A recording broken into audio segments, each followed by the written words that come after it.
എല്ലാവർക്കും സുഖാണെന്ന് വിശ്വസിക്കുകയാണ്. വിംബിൾ അക്കാദമിയുടെ കീഴിലായിട്ട് നമ്മൾ സംഘടിപ്പിക്കുന്ന സൗജന്യ വെബിനാറിന്റെ മറ്റൊരു എപ്പിസോഡിലേക്ക് എല്ലാവരെയും ഹൃദ്യമായി സ്വാഗതം ചെയ്യുകയാണ്. ദിനേന എന്നോണം വ്യത്യസ്തമായിട്ടുള്ള വിഷയങ്ങളെ അധികരിച്ചുകൊണ്ടുള്ള വെബിനാറുകളാണ് നമ്മൾ നടത്തി വരുന്നത്. നമ്മളുടെ പ്രൊഫഷണൽ, പേഴ്സണൽ, കരിയർ മേഖലകളിലേക്ക് ഉപകാരപ്പെടുന്ന രീതിയിലുള്ള സെഷനുകൾ വ്യത്യസ്തമായിട്ടുള്ള പ്രൊഫഷണൽസ് നമ്മളുടെ ഈ ഒരു പ്ലാറ്റ്ഫോമിൽ വന്ന് പ്രോഗ്രാമുകൾ അവതരിപ്പിച്ചു പോകുന്നു. ഒരുപാട് ആളുകൾ അതിൽ ജോയിൻ ചെയ്യുകയും അതിനോടൊപ്പം തന്നെ മറ്റു അനുബന്ധമായിട്ടുള്ള വിഷയങ്ങളിലേക്ക് നമുക്ക് കടക്കാനും സാധിക്കുന്നു എന്നുള്ളതാണ്. ഇന്ന് നമുക്ക് പാർട്ട്നേഴ്സ് ഇൻ ഹീലിംഗ് എന്നുള്ള വിഷയത്തെ അധികരിച്ചുകൊണ്ട് mood disorders and couple dynamics എന്ന വിഷയത്തെ അധികരിച്ചുകൊണ്ടാണ് നമ്മുടെ സെഷൻ നടക്കുന്നത്. സ്നേഹ കൃഷ്ണൻ മാം ആണ് ഇന്നത്തെ faculty, consultant psychologist, adolescent councillor ആണ്. ഈ ഒരു വിഷയം അവതരിപ്പിക്കുന്നതിന് വേണ്ടിയിട്ട് മാമിനെ വളരെ സ്നേഹത്തോടെ ഞാൻ ഇൻവൈറ്റ് ചെയ്യുന്നു.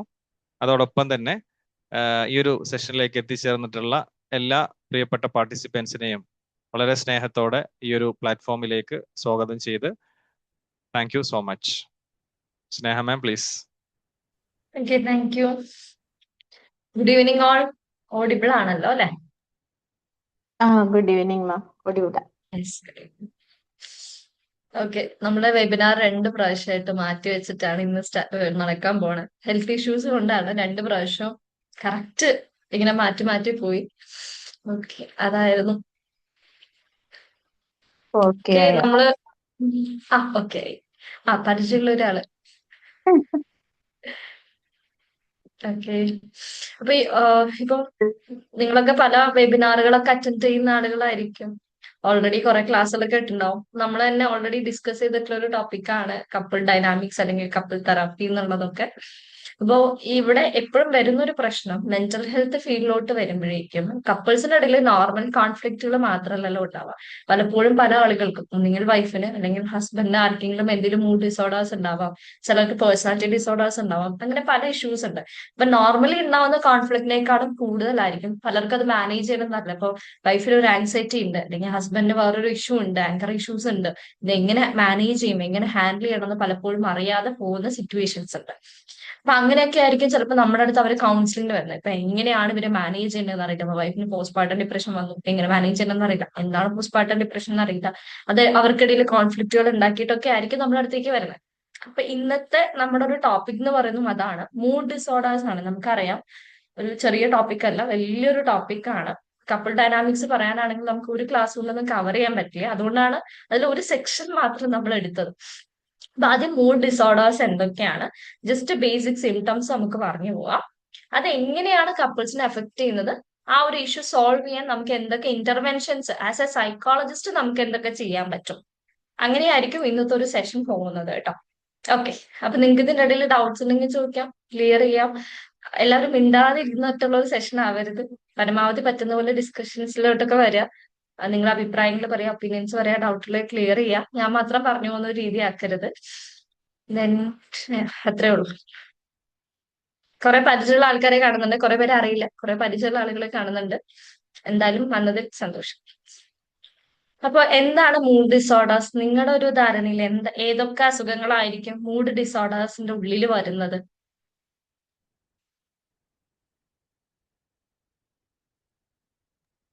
ഡിപ്രഷൻ വരും ഉറപ്പായിട്ടും. Anxiety issues, anxiety, stress. Okay. അപ്പോ നമ്മൾ ഈ പറഞ്ഞ പോലെ മൂഡ് ഡിസോർഡേഴ്സ് എന്ന് പറയുമ്പോൾ നമുക്കറിയാലോ, നമ്മുടെ സൈക്കോളജിയിൽ എല്ലാ ക്ലാസിഫിക്കേഷൻസും വരുന്നത് APA ക്ലാസിഫിക്കേഷൻ ആണ്. അമേരിക്കൻ സൈക്കാട്രിക് അസോസിയേഷൻ ഒരു ഡെഫിനേഷൻ ആണ് മൂഡ് ഡിസോർഡേഴ്സ് എന്ന് പറഞ്ഞു കഴിഞ്ഞാൽ നമ്മുടെ മൂഡിൽ ചേഞ്ച് വരുന്നതാണ്. ഒന്നുകിൽ ഡിപ്രസീവ് പീരീഡ്സ് ഉണ്ടാവും, അല്ലെങ്കിൽ ഹൈ ആയിട്ട് നമ്മുടെ എലവേറ്റഡ് ആയിട്ടുള്ള പീരീഡ്സ് ഉണ്ടാവും. സോ ഇപ്പൊ രണ്ടും മിക്സഡ് ആയിട്ടുള്ള സ്റ്റേറ്റ് ഉണ്ടാവും.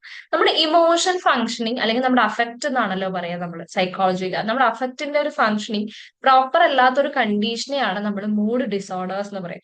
അത് ഓവർ സന്തോഷമാവാം, ഓവർ വിഷമാവാം, രണ്ടും കൂടി മിക്സ് ചെയ്ത ഒരു അവസ്ഥയാവാം, ഈ പറഞ്ഞ പോലെ ഫ്രസ്ട്രേഷൻ, ഇറിറ്റേഷൻ തുടങ്ങിയിട്ടുള്ള ഇഷ്യൂസ് ആവാം. ഇതെല്ലാം കൂടി ചേരുന്ന ഒരു അവസ്ഥേനെയാണ് എപ്പോഴും നമ്മൾ മൂഡ് ഡിസോർഡേഴ്സ് എന്ന് പറയാം. അതിൽ ഒരുപാട് ടൈപ്സ് ഉണ്ട്, പക്ഷെ നമ്മൾ കോമൺ ആയിട്ട് നമ്മൾ എടുക്കാറുള്ളത് ഈ കാറ്റഗറിയാണ്. ഇതാണ് കുറച്ചും കൂടി സീരിയസ് ആയിട്ടുള്ള. ഇപ്പൊ നേരത്തെ പറഞ്ഞല്ലോ ആൻസൈറ്റി പറഞ്ഞല്ലോ, ആൻസൈറ്റി വേറൊരു ക്ലാസിഫിക്കേഷൻ ആണ്. അത് മൂഡ് ഡിസോർഡേഴ്സ് അല്ല, ആൻസൈറ്റി ഡിസോർഡേഴ്സ് വേറൊരു ക്ലാസിഫിക്കേഷൻ ആണ്. അവിടെ മൂഡ് ഇഷ്യൂസ് വരുന്നുണ്ട്, മൂഡ് ഡിസ്റ്റർബൻസസും ഇറിറ്റേഷനും ഫ്രസ്ട്രേഷനും ഒക്കെ വരുന്നുണ്ട്. പക്ഷെ മൂഡ് ഡിസോർഡേഴ്സ് എന്ന് പറയുമ്പോൾ അതിൽ നമ്മുടെ APA പ്രകാരമുള്ള ഒരു ക്ലാസിഫിക്കേഷൻ, അല്ലെങ്കിൽ DSM-ICD പ്രകാരമൊക്കെ ഉള്ള ഒരു ക്ലാസിഫിക്കേഷൻ വരുന്നത് major depression, bipolar 1 and 2, cyclothymic, persistent depressive disorder. ഈ ഡിസോർഡേഴ്സ് ആണ് നമ്മുടെ മൂഡ് ഡിസോർഡേഴ്സ് എന്നുള്ള കാറ്റഗറിയിൽ മെയിൻ ആയിട്ടും വരുന്നത്, അല്ലെങ്കിൽ മേജർ ഡിസോർഡേഴ്സ് എന്ന് പറയുന്നത്. അപ്പോ ജസ്റ്റ് ഇപ്പൊ നിങ്ങൾക്ക് അറിയുന്നുണ്ടാവും ഈ ഡിസോർഡേഴ്സ് ഒക്കെ, ചിലപ്പോൾ അറിയാത്ത ആളുകളും ഉണ്ടാവും. അതുകൊണ്ട് ഒന്ന് ഓടിച്ചിട്ട് എല്ലാത്തിനും ഒന്ന് സിംറ്റംസ് നമുക്ക് പറഞ്ഞു പോവാം, എന്നിട്ട് ഇന്റർവെൻഷനിലേക്ക് പോവാം. ഇപ്പൊ ഡിപ്രഷൻ എന്ന് പറയുമ്പോൾ എന്തായിരിക്കും നിങ്ങൾക്ക് അറിയാലോ, എന്തൊക്കെയായിരിക്കും സിംറ്റംസ്? പറഞ്ഞോളൂ, തെറ്റിയാലും കുഴപ്പമില്ല, നമുക്ക് കറക്റ്റ് ചെയ്ത് പോവാലോ. വെരി ലോ മൂഡായിരിക്കും, രാവിലെ എണീക്കുമ്പോ low energy, helplessness, hopelessness, worthlessness, lack of motivation, motivation ഉണ്ടാവില്ല. Yes, okay. അപ്പൊ ഇവിടെ മേജർ ഡിപ്രസീവ് ഡിസോർഡറിന്റെ പ്രത്യേകത ഡിപ്രഷൻ തന്നെയാണ്, സിവിയർ ഡിപ്രഷൻ ആണ്. ഈ പറഞ്ഞ പോലെ മൂഡ് ഭയങ്കര ലോ ആയിരിക്കും, ഒരു കാര്യത്തിലും ഇൻട്രസ്റ്റ് ഉണ്ടാവില്ല, ഒരു കാര്യത്തിലും ഒരു പ്ലഷർ കണ്ടെത്താൻ പറ്റില്ല, അൻഹെഡോണിയ എന്ന് പറയുന്ന കണ്ടീഷൻ ഉണ്ടാവുമായിരിക്കും. മേ ബി സൂയിസൈഡൽ ടെൻഡൻസീസ് ഉണ്ടാവാം, ഒരു കാര്യത്തിൽ ഹോപ്പ് ഉണ്ടാവില്ല, ഒട്ടും വേർത്തായിട്ട് കാണില്ല, അതേപോലെ അവർ ഭയങ്കര ഹെൽപ്ലെസ് ആയിട്ടായിരിക്കും അവർക്ക് ഫീൽ ചെയ്യുന്നത്. പറഞ്ഞ എല്ലാ സിംറ്റംസും ഉണ്ടായിരിക്കും. ഇത് മാത്രമല്ല കേട്ടോ, വെയിറ്റ് ഗെയിൻ, വെയിറ്റ് ലോസ് ഉണ്ടാവാം, സ്ലീപ്പ് ഡിസ്റ്റർബൻസസ് ഉണ്ടാവാം. അങ്ങനെയുള്ള സിംറ്റംസ് ഒക്കെ ആയിരിക്കും ഇവിടെ വരുന്നത്, മേജർ ഡിപ്രഷനിൽ വരുന്നത്. പക്ഷെ ഇത് ഒരു ദിവസമോ 2 ദിവസമോ ഒക്കെ ആണെങ്കിൽ നമ്മൾ അതിന്റെ ഒരു ഡിപ്രഷൻ എന്ന് പറയുക. കഴിഞ്ഞ 2 ആഴ്ച കാലമായിട്ട് ഇത് സിവിയർ ആയിട്ട് കാണുന്നുണ്ട്, അല്ലെങ്കിൽ കഴിഞ്ഞ ഒരു 3-4 മാസമായിട്ട് ഇതിങ്ങനെ കണ്ടിന്യൂസ് ഇങ്ങനെയൊക്കെ തന്നെ പോയിക്കൊണ്ടിരിക്കുകയാണെങ്കിൽ നമ്മൾ ഡിപ്രസീവ് ഡിസോർഡർ ആണെന്ന് പറയേണ്ടി വരും. അറ്റ്ലീസ്റ്റ് 2 വീക്സ് ആണ്, മിനിമം 2 വീക്സിന് അടുപ്പിച്ച് ഇങ്ങനെ ഒരു കണ്ടീഷൻ ആണെങ്കിൽ മാത്രമേ നമ്മളത് കൺസിഡർ ചെയ്യൂ. ശരിക്കും നമ്മളൊക്കെ അടുത്ത് എത്തുമ്പോഴേക്കും 2 അല്ല, 2 ആഴ്ച ഒന്നല്ല, മാസങ്ങളൊക്കെ ആവുമ്പോഴായിരിക്കും ഒരു കൗൺസിലിംഗ് നമ്മുടെ ഒരു നാട്ടിലെ കൾച്ചർ പല ആളുകൾ വരുന്നത് തന്നെ. അത് മാത്രല്ല, വേറെ കാര്യം ശ്രദ്ധിക്കണം, ഡയഗ്നോസ് ചെയ്യുന്ന സമയത്ത് ഇത് അവരുടെ ലൈഫിൽ ഇമ്പയർമെന്റ് ഉണ്ടാക്കുന്നുണ്ടോ. അവര് ഒന്നുകിൽ അത് വർക്കിലാവാം, അല്ലെങ്കിൽ ഫാമിലി ലൈഫിലാവാം. കുട്ടികളാണെങ്കിൽ ഇപ്പൊ നമ്മളിവിടെ പറഞ്ഞ കപ്പിൾസ് ആയതുകൊണ്ട് സ്കൂൾ പറയുന്നില്ല, അതുകൊണ്ട് കുട്ടികളാണെങ്കിൽ അവിടെ സ്കൂൾ ലൈഫിൽ വരാം. ഇപ്പൊ ഫാമിലിയിലും വർക്ക് പ്ലേസിലും ഒക്കെ അവർക്ക് എന്തുണ്ട്, ഭയങ്കര ഡിസ്ട്രെസ് ഉണ്ടാവും. ഫങ്ഷനലി അവർക്ക് എന്ത് ചെയ്യാൻ പറ്റുന്നുണ്ടാവില്ല, പ്രോപ്പർ ആയിട്ട് ഫങ്ഷൻ ചെയ്യാനൊന്നും പറ്റുന്നുണ്ടാവില്ല. അപ്പൊ ഈ പറഞ്ഞ പോലെ നമ്മൾ ഈ കുറെ സബ്സ്റ്റൻസ് സിംറ്റംസ് 2 വീക്സ് പീരീഡിൽ 5 കൂടുതലുള്ള സിംറ്റംസ് ഉണ്ട്. അതില് ഡിപ്രസ്ഡ് മൂഡ് ഉണ്ടായിരിക്കണം. അത് മാത്രമല്ല, നമ്മൾ ഉറപ്പ് വരുത്തണം എന്തല്ല, ഇവര് സബ്സ്റ്റൻസ് യൂസ് ഒന്നും വന്നിട്ടില്ല, വേറൊരു അസുഖം ഇവർക്ക് ഇല്ല, ഇത് കംപ്ലീറ്റ്ലി മെന്റൽ ഹെൽത്ത് ഇഷ്യൂ ആണെന്ന് ഉറപ്പ് വരുത്തണം, ഒരു സൈക്കോളജിക്കൽ ഇഷ്യൂ ആണെന്ന് കൺഫേം ചെയ്യണം. ഈ പറഞ്ഞ ഡിപ്രസ്ഡ് മൂഡ് ഉണ്ടാവാം, ഒരു കാര്യത്തില് ഇൻട്രസ്റ്റോ പ്ലഷറോ ഉണ്ടാവില്ല, വെയിറ്റ് ലോസ് ഓർ ഗെയിൻ ഉണ്ടാവാം, വിശപ്പിലെ മാറ്റങ്ങൾ വന്നിട്ടുണ്ടാവാം, ഉറക്കക്കുറവ് മാത്രമല്ല കേട്ടോ, ഉറക്കം കൂടുതലും, ഹൈപ്പർസോംനി ഉണ്ടാവാം. മേ ബി ചിലർക്ക് സൈക്കോമോട്ടർ ആക്ടിവിറ്റീസ് കൂടുതലായിരിക്കും, എപ്പോഴും ഇങ്ങനെ എന്തെങ്കിലുമൊക്കെ ചെയ്തുകൊണ്ടിരിക്കുക, ഭയങ്കരമായിട്ട് ക്ഷീണം. പിന്നെ ഈ പറഞ്ഞ ഗിൽറ്റ് ഉണ്ടാവാം, കുറ്റബോധം, ചെയ്തു പോയ കാര്യങ്ങളില്, തെറ്റുപറ്റിയതില് ഭയങ്കരമായിട്ടുള്ള കുറ്റബോധം, എക്സസീവ് ആയിട്ടുള്ള ഗിൽറ്റ് ഉണ്ടാവാം.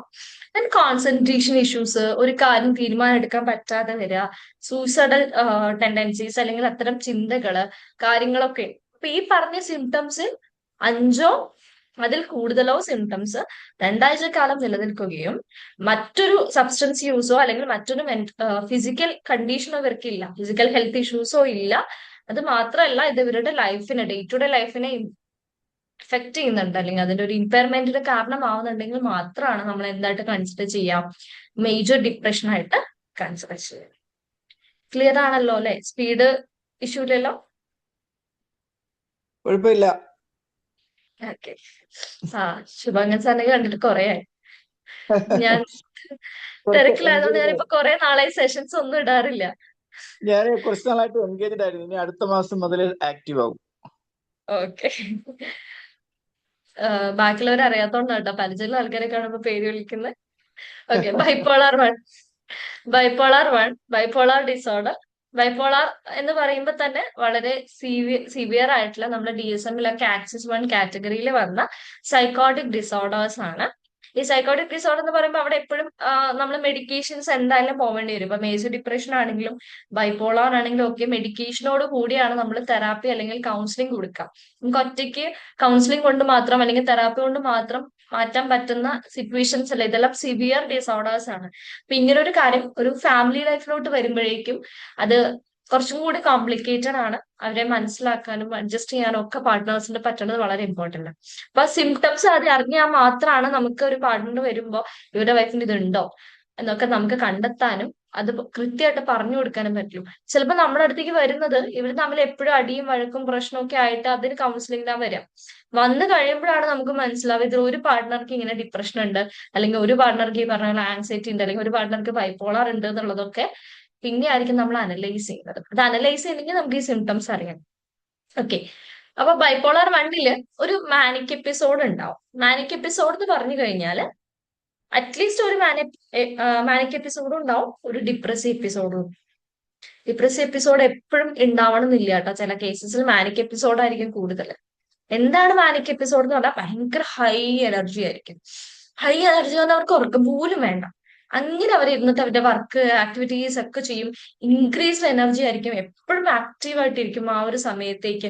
പക്ഷെ ഇറിറ്റേറ്റഡ് ആയിരിക്കും, അതിന്റെ ഇടയിൽ ആരെങ്കിലും പോയി കഴിഞ്ഞാൽ പെട്ടെന്ന് ഇറിറ്റേറ്റഡ് ആവും. ആ രീതിയിലുള്ള ഒരു ബിഹേവിയർ ആയിരിക്കും ഉണ്ടാവുക. അറ്റ്ലീസ്റ്റ് ഒരാഴ്ച കാലത്തോളം ഈ ഒരു ഹൈ മൂഡ് നിലനിൽക്കുവാണെങ്കിൽ നമ്മൾ ശ്രദ്ധിക്കണം. അതിൽ കൂടുതലൊക്കെ പോകണമെങ്കിൽ നമുക്ക് ചിലപ്പോൾ ഹോസ്പിറ്റലൈസേഷൻ വേണ്ടി വരും. അത് മാത്രമല്ല മാനിക് എപ്പിസോഡിൽ ഭയങ്കര സെൽഫ് എസ്റ്റീം ആയിരിക്കും. ഞാൻ വലിയ സംഭവമാണ്, ഞാനാണ് ഏറ്റവും വലുതെന്നുള്ള ഗ്രാൻഡ്യൂസ് ഡിലൂഷൻ എന്ന് പറയില്ലേ, അത്രയും ചിന്തയായിരിക്കും. പുറകെ വേണ്ട ടോക്കറ്റീവ് ആയിരിക്കും. ഭയങ്കര പ്രഷർ കൊടുത്തിട്ട് ഇങ്ങനെ തുടരെ സംസാരിച്ചുകൊണ്ടിരിക്കുന്നുണ്ടാവും. ഒരു സ്റ്റോപ്പ് ഉണ്ടാവില്ല, ഒരു എന്താ പറയാ, ഒരു ഫുൾ സ്റ്റോപ്പ് ഇല്ലാത്ത പോലെ ഇങ്ങനെ പറഞ്ഞുകൊണ്ടിരിക്കും. ദെൻ അവരുടെ മനസ്സിൽ ഒരുപാട് ഫ്ലൈറ്റ് ഓഫ് ഐഡിയാസ് വരുന്നത്, കുറേ ചിന്തകൾ കണ്ടിന്യൂസ് ആയിട്ട് വരുന്നുണ്ടാവും. പെട്ടെന്ന് ഡിസ്ട്രാക്റ്റഡ് ആവും. അതേപോലെ റിസ്ക് എടുക്കും, റിസ്കി ആക്ടിവിറ്റീസിൽ ഒരുപാട് ഇൻവോൾവ് ചെയ്യാനുള്ള സാധ്യതയുണ്ട്. അപ്പൊ ഇവിടെ നിന്നൊക്കെ ചിലപ്പോൾ ഈ ഒരു സമയത്തൊക്കെ ഈ പറഞ്ഞ പോലെ ചില കേസസിലൊക്കെ ഡ്രഗിലോട്ടൊക്കെ പോകാനുള്ള സാധ്യതയുണ്ട്. ഇപ്പൊ ബൈപ്പോളാർ 1 വളരെ സിവിയർ ആണ്. ഇവിടെ മാനിക് എപ്പിസോഡാണ് മേജർ ആയിട്ട് കാണാം. മിക്ക കേസസിലും ഡിപ്രസീവ് എപ്പിസോഡ്, കുറച്ചു ദിവസം മാനിക് എപ്പിസോഡ് ആണെങ്കിൽ കുറച്ചു ദിവസം കഴിയുമ്പോൾ എന്തായിട്ട് മാറും, ഡിപ്രസീവ് എപ്പിസോഡിൽ മാറും. പക്ഷെ അത് മാൻഡേറ്ററി ഒന്നല്ല, ചില കേസസിൽ മാനിക് എപ്പിസോഡ് മാത്രമായിട്ടും വരാറുണ്ട്. അതാണ് ബൈപ്പോളാർ, 2 പോൾസ്, ഒന്നെങ്കിൽ ഹൈ മൂഡ് അല്ലെങ്കിൽ വളരെ ലോ മൂഡ്. ബൈപ്പോളാർ 2 ഇതിന്റെ തന്നെ കുറച്ച് സിവിയാരിറ്റി കുറഞ്ഞ ഫോമാണ്.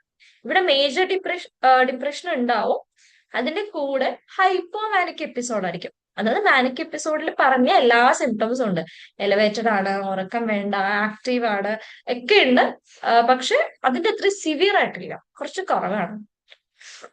അപ്പോഴാണ് നമ്മളതിനെ ബൈപ്പോളാർ 2 എന്ന് പറയാം. 1 ആണെങ്കിലും 2 ആണെങ്കിലും ബുദ്ധിമുട്ട് തന്നെയാണ് കേട്ടോ. മറ്റേത് ഒരാഴ്ചയിൽ കൂടുതൽ ഉണ്ടാവും പറയുമ്പോൾ ഇതൊരു 3 to 4 days ഒക്കെയാണ് ഹൈപ്പോമാനിക് എപ്പിസോഡ് ഉണ്ടാവുക. എനർജി ആക്ടിവിറ്റി ഒക്കെ ഹൈ ആയിരിക്കും, എലവേറ്റഡ് മൂഡ് ഉണ്ടായിരിക്കും. പക്ഷെ സിവിയർ ആയിട്ടല്ല, അല്ല, ഹോസ്പിറ്റലൈസേഷൻ വേണ്ട രീതിയിൽ അത്രയും സിവിയർ ആയിട്ട് നമുക്ക് കാണില്ല. അതാണ് വ്യത്യാസം. ബൈപ്പോളാറിന്റെ മറ്റൊരു കാറ്റഗറിയാണ് സൈക്ലോപീനിയ.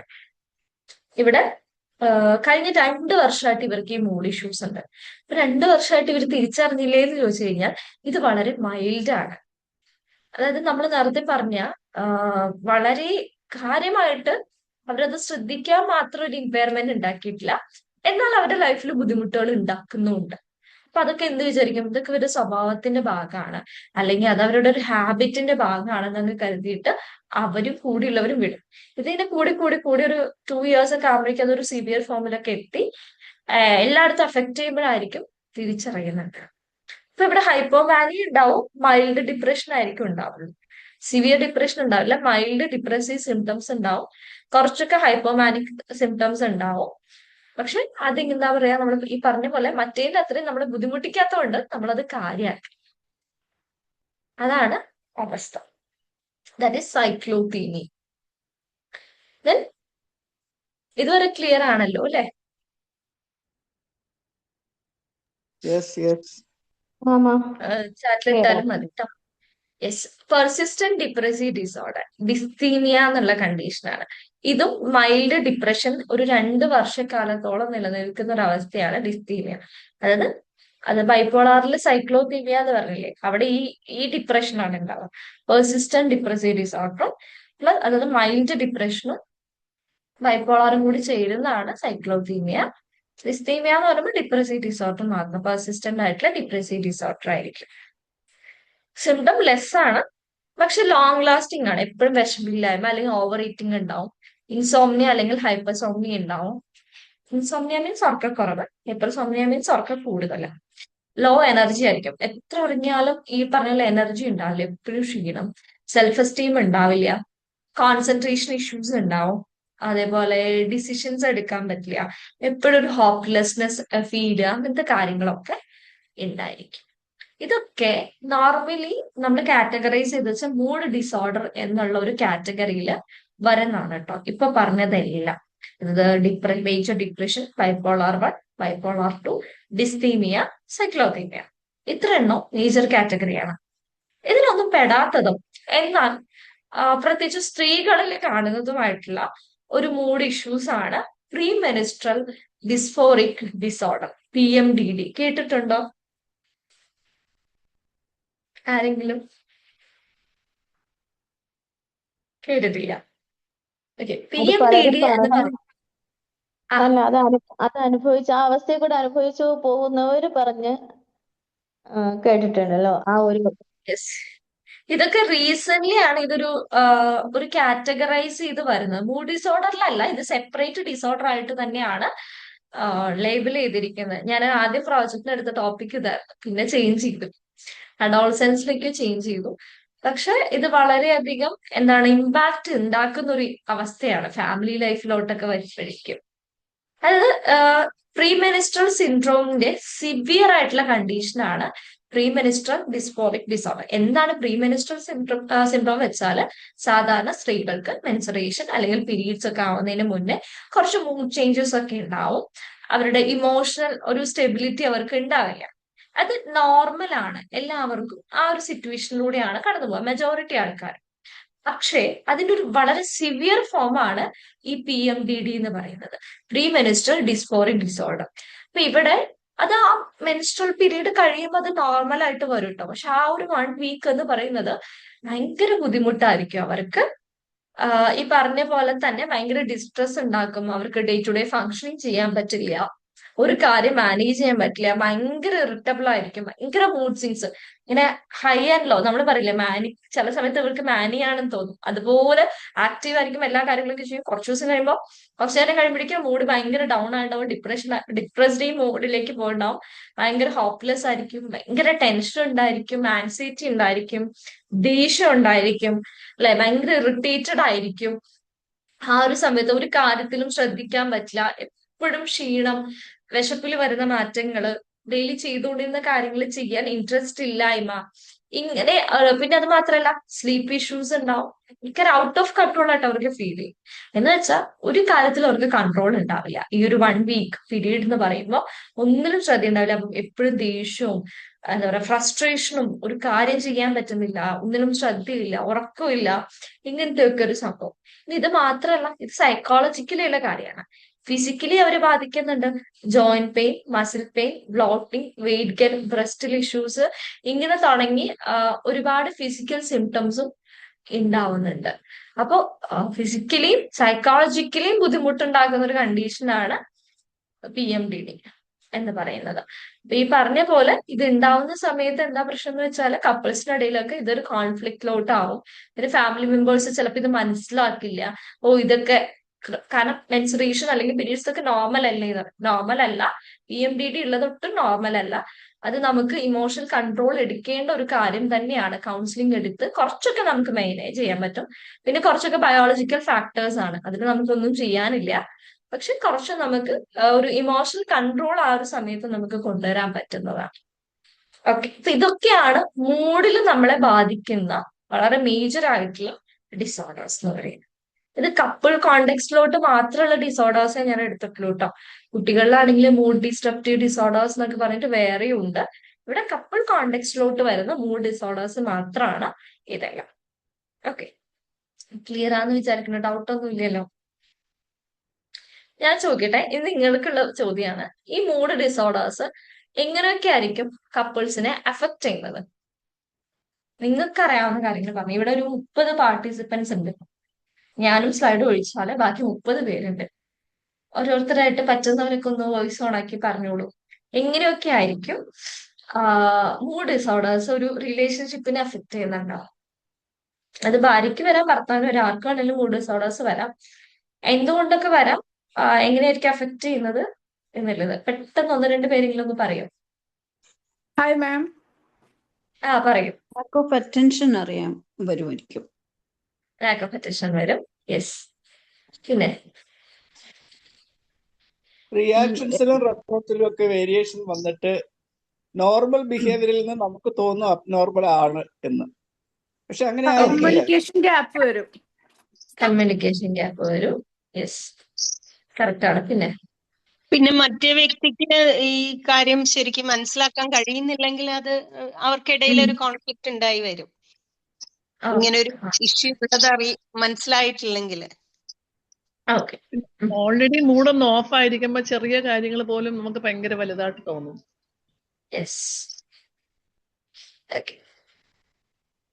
പറഞ്ഞതെല്ലാം ശരിയാണ്. നോർമലി നമുക്ക് എല്ലാവർക്കും അറിയാവുന്ന കാര്യമാണ് അല്ലെ? കാരണം മൂഡ് ഡിസോർഡർ നോർമലി തന്നെ നമ്മളൊരു സ്ട്രെസ് വരുന്ന സമയത്ത്, അല്ലെങ്കിൽ വർക്ക് റിലേറ്റഡ് ആയിട്ട് കാര്യങ്ങളിലോ ഫാമിലി ഒരു ഇഷ്യൂ വരുമ്പോൾ തന്നെ നമുക്ക് ആ കപ്പിൾസിനിടയിൽ അത് ബുദ്ധിമുട്ട് ഉണ്ടാക്കാറുണ്ട്, സ്ട്രെസ് ക്രിയേറ്റ് ചെയ്യാറുണ്ട്. അപ്പൊ അതിൽ ഒരാൾക്കൊരു മൂഡ് ഡിസോർഡർ കൂടി ഉണ്ടെങ്കിൽ അവരുടെ എല്ലാ ഏരിയയിലും എഫക്ട് ചെയ്യും. ഇമോഷൻസിൽ ഉണ്ടാവും പ്രശ്നം ഉണ്ടാവും, ബിഹേവിയർ ചേഞ്ച് വരും. ഇപ്പൊ നേരത്തെ പറഞ്ഞ പോലെ പെരുമാറ്റം, റെസ്പോണ്ട് ചെയ്യുന്നതിലൊക്കെ മാറ്റങ്ങൾ വരും. കമ്മ്യൂണിക്കേഷൻ പ്രോപ്പർ ആവില്ല. അവസാനം അവർക്കിടയിലുള്ള ഇന്റിമസി നഷ്ടപ്പെടും. അവരുടെ റിലേഷൻഷിപ്പിലുള്ള സാറ്റിസ്ഫാക്ഷൻ പോവും. അവർക്ക് ഒട്ടും എന്ത് ചെയ്യാൻ പറ്റില്ല, മുന്നോട്ട് പോകാൻ പറ്റില്ല, സ്റ്റേബിൾ ആയിട്ട് പറ്റില്ല എന്നുള്ളതാണ്. പിന്നെ ഓരോ ഡിസോർഡറിന്റെ സിവിയറിറ്റി അനുസരിച്ചായിരിക്കും അത് വരുന്നത്. ചിലപ്പോ ചില കാര്യങ്ങളൊക്കെ മാനേജബിൾ ആയിട്ട് പോകുന്നുണ്ട്. വളരെ മൈൽഡ് ഒക്കെ ആണെങ്കിൽ, വളരെ മൈൽഡ് ആയിട്ടൊക്കെ ആണെങ്കിൽ മാനേജബിൾ ആയി പോകണം. പക്ഷെ അതിന്റെ സിവിയാരിറ്റി കൂടുന്തോറും ഇവർക്കിടയിലുള്ള ആ റിലേഷൻഷിപ്പ് കുറെ കൂടി കോംപ്ലിക്കേറ്റഡ് ആയിട്ട് മാറും.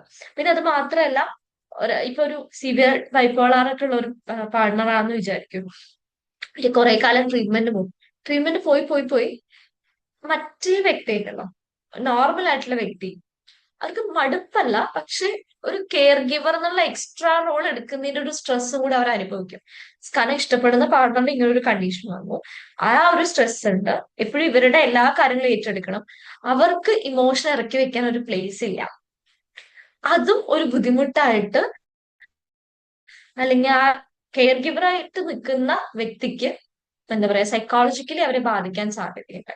അങ്ങനെ പല രീതിയിലും ഈ ഒരു സിറ്റുവേഷൻ അഫക്ട് ചെയ്യാം. ഇപ്പൊ മെയിൻ ആയിട്ടും ഇമോഷണൽ വിഡ്രോവൽ തന്നെയാണ്. ഇപ്പൊ നമ്മൾ ഈ പറഞ്ഞാൽ ഇറിറ്റബിലിറ്റി ഉണ്ടാവും. ഇമോഷണലി അവർ പതുക്കെ ആ റിലേഷൻഷിപ്പിൽ നിന്ന് വിഡ്രോ ചെയ്യും. കുറെ തെറ്റിദ്ധാരണകൾ ഉണ്ടാവും, കോൺഫ്ലിക്റ്റ് കൂട്ടും, റെസ്പോൺസിബിലിറ്റീസ് ഉറപ്പായിട്ടും. ആൻസൈറ്റി ഉള്ള ഒരാള് ആൻസൈറ്റി ഇല്ലാത്ത ഒരാളാണെങ്കിൽ ആൻസൈറ്റി ഉള്ള ആളുകൾ റെസ്പോൺസിബിലിറ്റി ഏറ്റെടുക്കില്ല. മൊത്തം മറ്റേ വ്യക്തി തന്നെ ചെയ്തുകൊണ്ടിരിക്കേണ്ടി വരും. ഒരു റിലേഷൻഷിപ്പിലോട്ട് വരുമ്പോൾ ഫിസിക്കൽ ഇന്റിമസി, ഇമോഷണൽ ഇന്റിമസി ഒക്കെ കുറയും. അപ്പോ ഇതൊക്കെ കുറയ്ക്കാൻ ഇനി നമുക്ക് എന്തൊക്കെ ചെയ്യാം? അപ്പൊ ഇന്റർവെൻഷൻസ് ആണ്. അപ്പൊ നമുക്ക് ഈ പറഞ്ഞ പോലെ മെയിൻ ടെക്നിക്കുകൾ ഞാൻ പറഞ്ഞു പോവാം. നമുക്ക് ഓരോ ടെക്നിക്കും ഒരു ക്ലാസ്സെങ്കിലും വേണ്ടി വരും. അപ്പോ ജസ്റ്റ് ഒരു ഓവറോൾ ഒരു ഐഡിയ. ഓക്കെ, ഇമോഷണൽ വിഡ്രോവലും ലോ ഇന്റിമസിയും ഒക്കെ കൂടുതലായിട്ട് കാണുന്നത് ഡിപ്രഷൻ കേസസിലാണ്. കാരണം ഓൾറെഡി അവർക്ക് മൂഡ് ഭയങ്കര ലോ ആയിരിക്കും, അവര് ഹോപ്പ്ലെസ് ആയിരിക്കും, അവരെ തന്നെ വേർത്തായിട്ട് കാണില്ല. അതിൻ്റെതായ പല ബുദ്ധിമുട്ടുകളും ഉള്ളതുകൊണ്ട് തന്നെ പാർട്ട്ണറോട് അവർക്ക് ഒരു അടുപ്പമൊന്നും ഉണ്ടാവില്ല. പതുക്കെ ഇന്റിമസിയൊക്കെ ഒന്ന് കുറയും, ഇമോഷണലി ഒക്കെ ഒന്ന് വിഡ്രോ ചെയ്യും. അപ്പൊ ഇവിടെ നമുക്ക് ചെയ്യേണ്ട കാര്യം എന്താന്ന് വെച്ചാല് ബിഹേവിയറൽ ആക്ടിവേഷൻ ആണ്.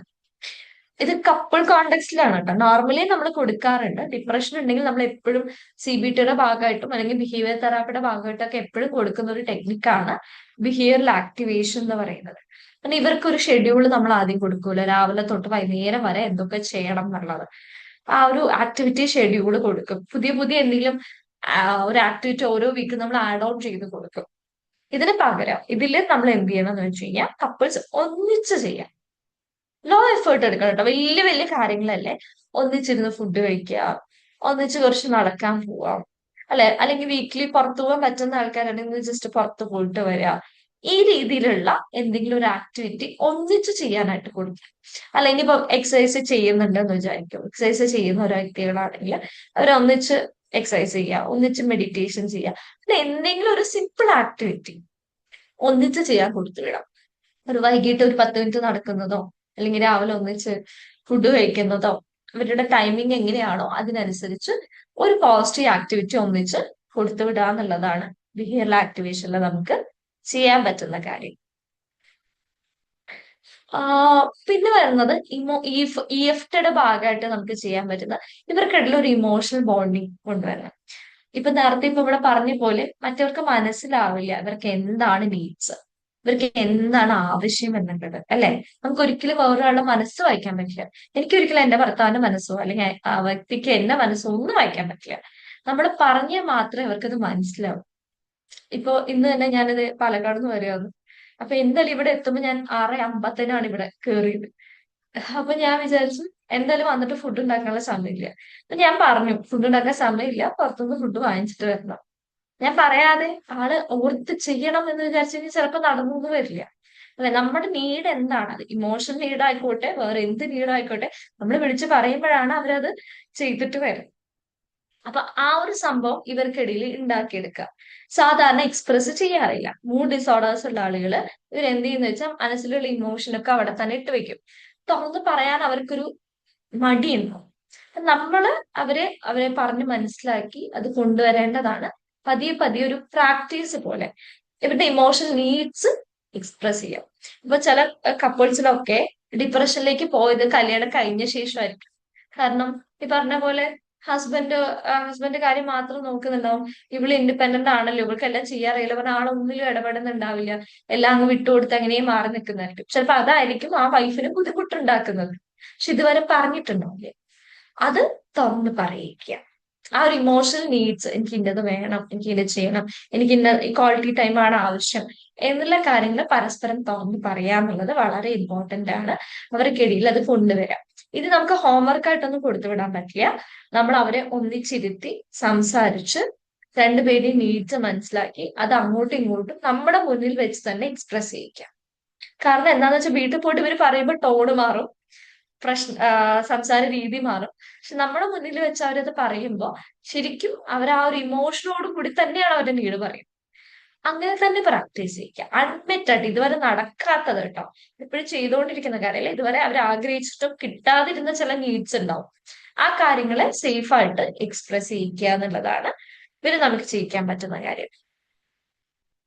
പിന്നെ വരുന്നത് നെഗറ്റീവ് തിങ്കിങ്. അതറിയാലോ, ഡിപ്രഷൻ ആണെങ്കിലും വേറെ ഏത് ഡിസോർഡർ ആണെങ്കിലും മൂഡ് ഡിസോർഡർ ആണെങ്കിലും അവിടെ എപ്പോഴും ഉള്ള ഒരു പ്രശ്നമാണ് നെഗറ്റീവ് തോട്ട്സ്. ഓട്ടോമാറ്റിക് ആയിട്ട് വരുന്ന നെഗറ്റീവ് തോട്ട്സ്. അപ്പൊ പലപ്പോഴും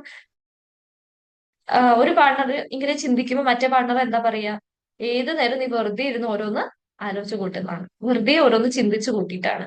ആക്ച്വലി അതല്ല. ആദ്യം നമ്മൾ അവർക്ക് സൈക്കോ എഡ്യൂക്കേഷൻ കൊടുക്കുന്നുണ്ട്. ഞാൻ പറയാൻ വിട്ടുപോയതാ. ഏത് പാർട്ണർ ആദ്യം വന്നാലും നമ്മുടെ ക്ലയന്റിൽ നിന്ന് നമുക്ക് മനസ്സിലായി ഒരാൾക്ക് ഇഷ്യൂ ഉണ്ട്, ഒരാൾക്ക് ഈ പറഞ്ഞ പോലെ തന്നെ ഒരു മൂഡ് ഡിസോർഡർ ഉണ്ട് അല്ലെങ്കിൽ മറ്റെന്തെങ്കിലും ഡിസോർഡർ ഉണ്ടെന്ന് കണ്ടാൽ ആദ്യം കൊടുക്കേണ്ട കാര്യമാണ് സൈക്കോ എഡ്യൂക്കേഷൻ. എന്താണ് ഈ ഡിസോർഡർ, ഇതിന്റെ കോൺസിക്വൻസസ് എന്താണ്, ഇതിന്റെ സിംറ്റംസ് എന്താണ്, ഇവരുടെ നീഡ്സ് എന്താണ്, എന്തൊക്കെ നിങ്ങൾക്ക് ചെയ്യാൻ പറ്റും, എങ്ങനെ മാനേജ് ചെയ്യാം തുടങ്ങിയിട്ടുള്ള ഫുൾ കാര്യങ്ങളും ഡീറ്റെയിൽ ആയിട്ട് പറഞ്ഞ് മനസ്സിലാക്കി കൊടുക്കണം. അത് വളരെ ഇമ്പോർട്ടന്റ് ആണ്. അപ്പോഴാണ് ഈ നെഗറ്റീവ് തോട്ട്സ് ഒക്കെ വരുന്ന സമയത്തും മറ്റേ വ്യക്തിക്ക് അത് ഹാൻഡിൽ ചെയ്യാൻ പറ്റും. ഇനി നെഗറ്റീവ് തിങ്കിങ് വന്ന ഏതായിരിക്കും തെറാപ്പി നോർമലി നമ്മൾ യൂസ് ചെയ്യാം? CBT. CBT എല്ലാവർക്കും ഫേമസ് ആണ്, അറിയാം തോന്നുന്നുണ്ട്, വിചാരിക്കുന്നു. CBT എന്ന് പറയുന്നതാണ് നമ്മൾ എപ്പോഴും യൂസ് ചെയ്യാറുള്ളത് നെഗറ്റീവ് തിങ്കിങ് വരുമ്പോൾ. നമ്മൾ ഡിസ്റ്റോർഡഡ് ആയിട്ടുള്ള തോട്ട്സിനെ മാറ്റിയെടുക്കുക. ഒന്ന് റീസ്ട്രക്ചറിങ് അഥവാ റീഫ്രെയിമിംഗ് ആണ്. ഇപ്പൊ നമ്മളോട് ഒരു പറയാണ്, ഞാൻ എന്റെ പാർട്ട്ണർക്ക് ഒരു ബേർഡൻ ആണ്, എന്റെ ഡിപ്രഷൻ കാരണം ഞാൻ അവർക്കൊരു ബേർഡൻ ആണ്.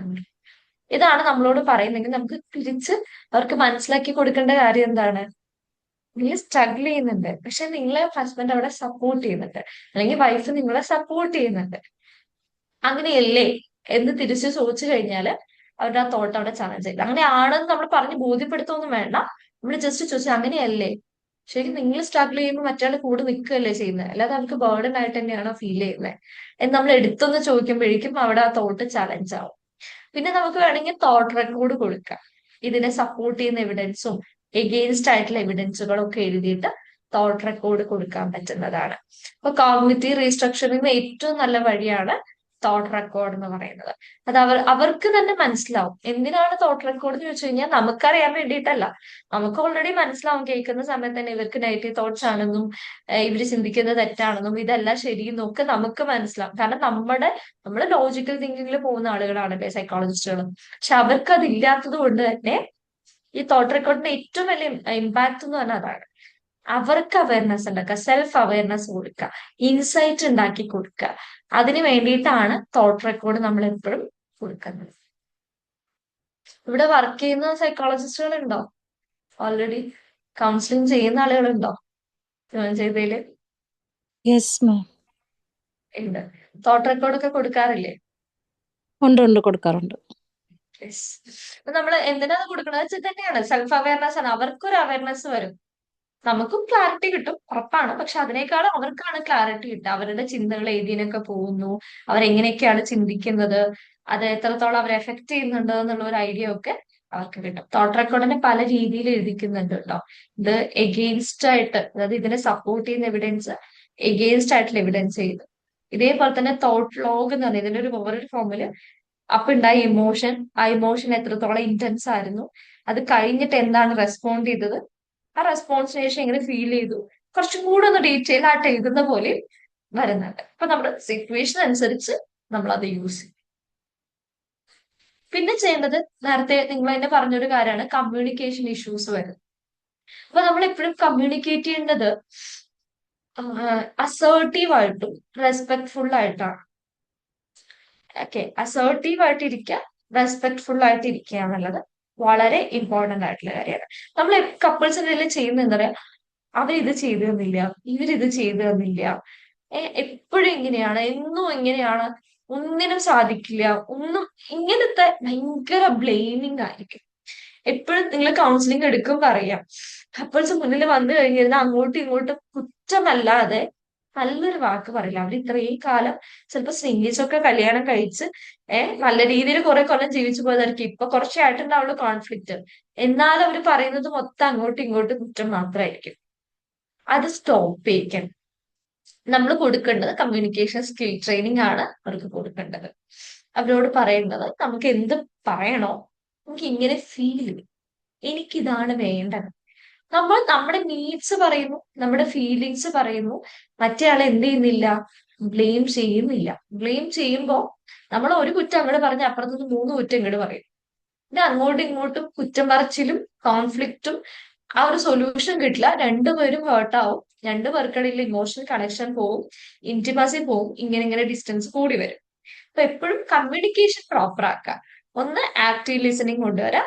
2, ഐ ഫീൽ സ്റ്റേറ്റ്മെന്റ്സ് ഉപയോഗിക്കാം. ആക്റ്റീവ് ലിസണിങ് പറഞ്ഞാൽ അവർ പറയുന്ന സമയത്ത് ഇടയിൽ കയറാതെ, ഇടയിൽ കയറി ആ ഇന്ററപ്റ്റ് ചെയ്ത് ഡിഫെൻസീവായി അതിനെ ന്യായീകരിക്കാൻ നിൽക്കാതെ അവരെന്താണോ പറയുന്നത് അത് എമ്പതിയോടി വാലിഡേഷനോടുകൂടി കേൾക്കാം.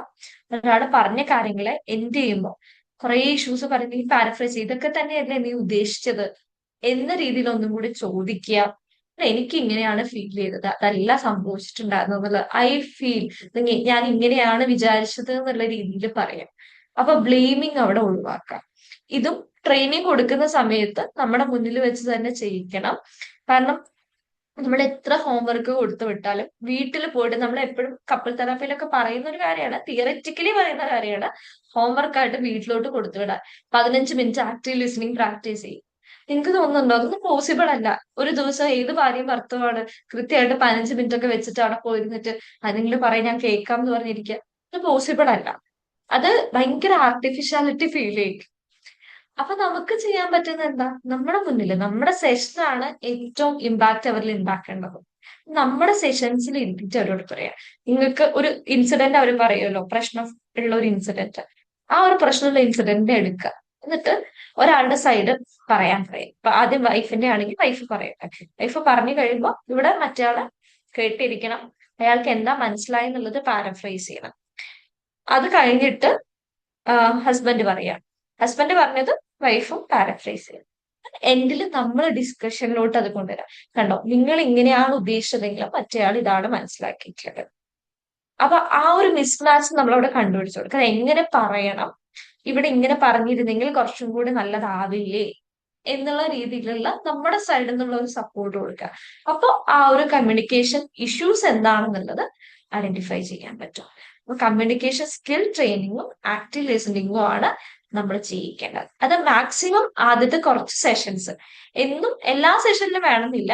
പക്ഷെ നമ്മുടെ അടുത്ത് കപ്പിൾസ് വന്നു കഴിഞ്ഞാൽ ആദ്യത്തെ ഒരു 3-4 സെഷൻ നമ്മുടെ അടുത്ത് തന്നെ മാക്സിമം വർക്കുകൾ ചെയ്യിക്കാം.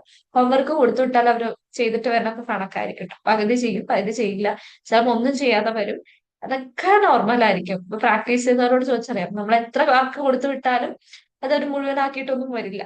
അപ്പൊ മാക്സിമം നമ്മുടെ ഒരു സെഷനിലുള്ളവർക്ക് ഒരു ഇമ്പാക്ട് ഉണ്ടാക്കാം. ഒരു 4 to 5 സെഷൻ ചെയ്യുമ്പോഴേക്കും ഇത് അവരുടെ ലൈഫിന്റെ ഭാഗമാവും. പിന്നെ അവർക്ക് വീട്ടിലോട്ട് നമ്മളിങ്ങനെ എന്തെങ്കിലും ഉണ്ടെങ്കിൽ റെസ്പോണ്ട് ചെയ്യണം എന്ന് പറഞ്ഞാലും അവരത് ലൈഫിലോട്ട് കൊണ്ടുവരാനായിട്ട് ശ്രമിക്കും. അപ്പൊ അവരൊന്ന് ആലോചിക്കുന്നു, ഒന്ന് ഇങ്ങനെ പറഞ്ഞപ്പോ ഇതായില്ലേ, അതൊന്ന് തിങ്ക് ചെയ്യും. റെസ്പോണ്ട് ചെയ്യുന്നതിന് മുന്നേ ഒന്ന് തിങ്ക് ചെയ്തിട്ട് മാത്രമേ അവർ എന്ത് ചെയ്യുള്ളൂ, റെസ്പോണ്ട് ചെയ്യും.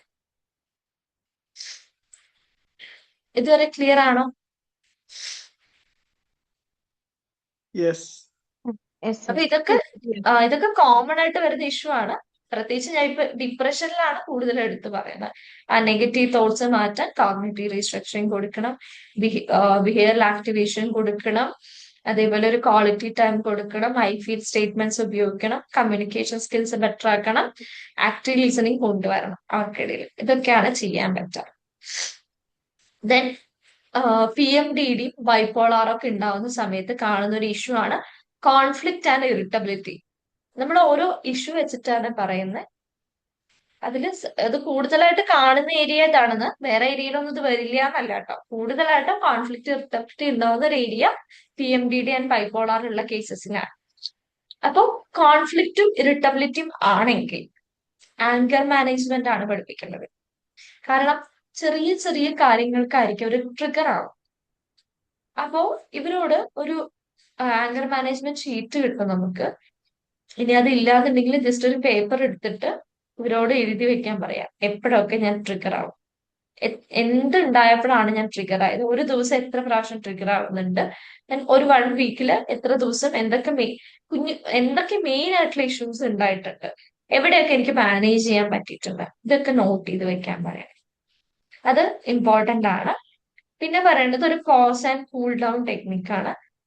അതിനാണ് ഇത് സഹായിക്കുന്നത്. ഒരു കൃത്യമായിട്ടുള്ള പ്ലാൻ. ഒരു ഹീറ്റഡ് മൊമെന്റ് വരുമ്പോൾ ഒന്നെങ്കിൽ ബ്രീത്ത് എടുത്തിട്ട് മാറി നിൽക്കാം, അല്ലെങ്കിൽ ഒന്ന് തിങ്ക് ചെയ്തിട്ട് മാത്രം റെസ്പോണ്ട് ചെയ്യാം, അല്ലെങ്കിൽ നമുക്കൊന്ന് പറയാം, ഓക്കെ ഇപ്പൊ അവിടെ ഇരിക്കട്ടെ, എനിക്കിപ്പോ ആർഗ്യൂ ചെയ്യാൻ വയ്യ, കുറച്ച് കഴിഞ്ഞിട്ട് നമുക്ക് അതിനെ പറ്റി സംസാരിക്കാം, എനിക്ക് കൂളാവാൻ കുറച്ച് സമയം വേണം, അത് കഴിഞ്ഞിട്ട് ഞാൻ തിരിച്ചു വരാം. ഈ രീതിയിലുള്ള കമ്മ്യൂണിക്കേഷൻ കൊണ്ടുവരാം. ഇത് ആദ്യം പോസിബിൾ ആണെന്ന് വെച്ചല്ല, പക്ഷെ പ്രാക്ടീസ് ചെയ്താൽ മാത്രമേ അത് നമുക്ക് ചെയ്യാൻ പറ്റൂ. കാരണം ഈ ദേഷ്യം വരുമ്പോണ്ടല്ലോ, നമ്മൾ ആ ഒരു റഷ്യന്റെ പുറത്ത് എന്തൊക്കെയോ അങ്ങോട്ടും ഇങ്ങോട്ടും രണ്ടുപേരും വിളിച്ചു പറയും. പിന്നെ അങ്ങോട്ട് ഗിൽറ്റായി ആ ഒരു കണക്ഷൻ നഷ്ടപ്പെടും, ആകെ ബുദ്ധിമുട്ടാണ്. എന്തെങ്കിലും പറയുന്നതിന് മുന്നേ ഒന്ന് തിങ്ക് ചെയ്തിട്ട് ഒരു സമയം എടുക്കുക, നമ്മളത് കൂളാവാൻ സമയം എടുക്കുക, എന്നിട്ടൊന്ന് തിങ്ക് ചെയ്യുക, ശരിക്കും ഞാൻ പറയാൻ പോയ കാര്യങ്ങളൊക്കെ തന്നെയാണ് ആവശ്യമുള്ളത്, അതായിരുന്നോ കാര്യം, ഇതിലൊന്ന് തിങ്ക് ചെയ്തിട്ട് മാത്രം പിന്നീട് അതിരുന്ന് ഡിസ്കസ് ചെയ്യാം. ആങ്കർ മാനേജ്മെന്റിൽ നമ്മൾ എപ്പോഴും ചെയ്യുന്ന ഒരു രീതി ഇങ്ങനെയാണ്. ഇടയിൽ എന്തെങ്കിലും പറഞ്ഞിരുന്നോ, അതോ അറിയാതെ വോയിസ് ഓൺ ആയതാണോ?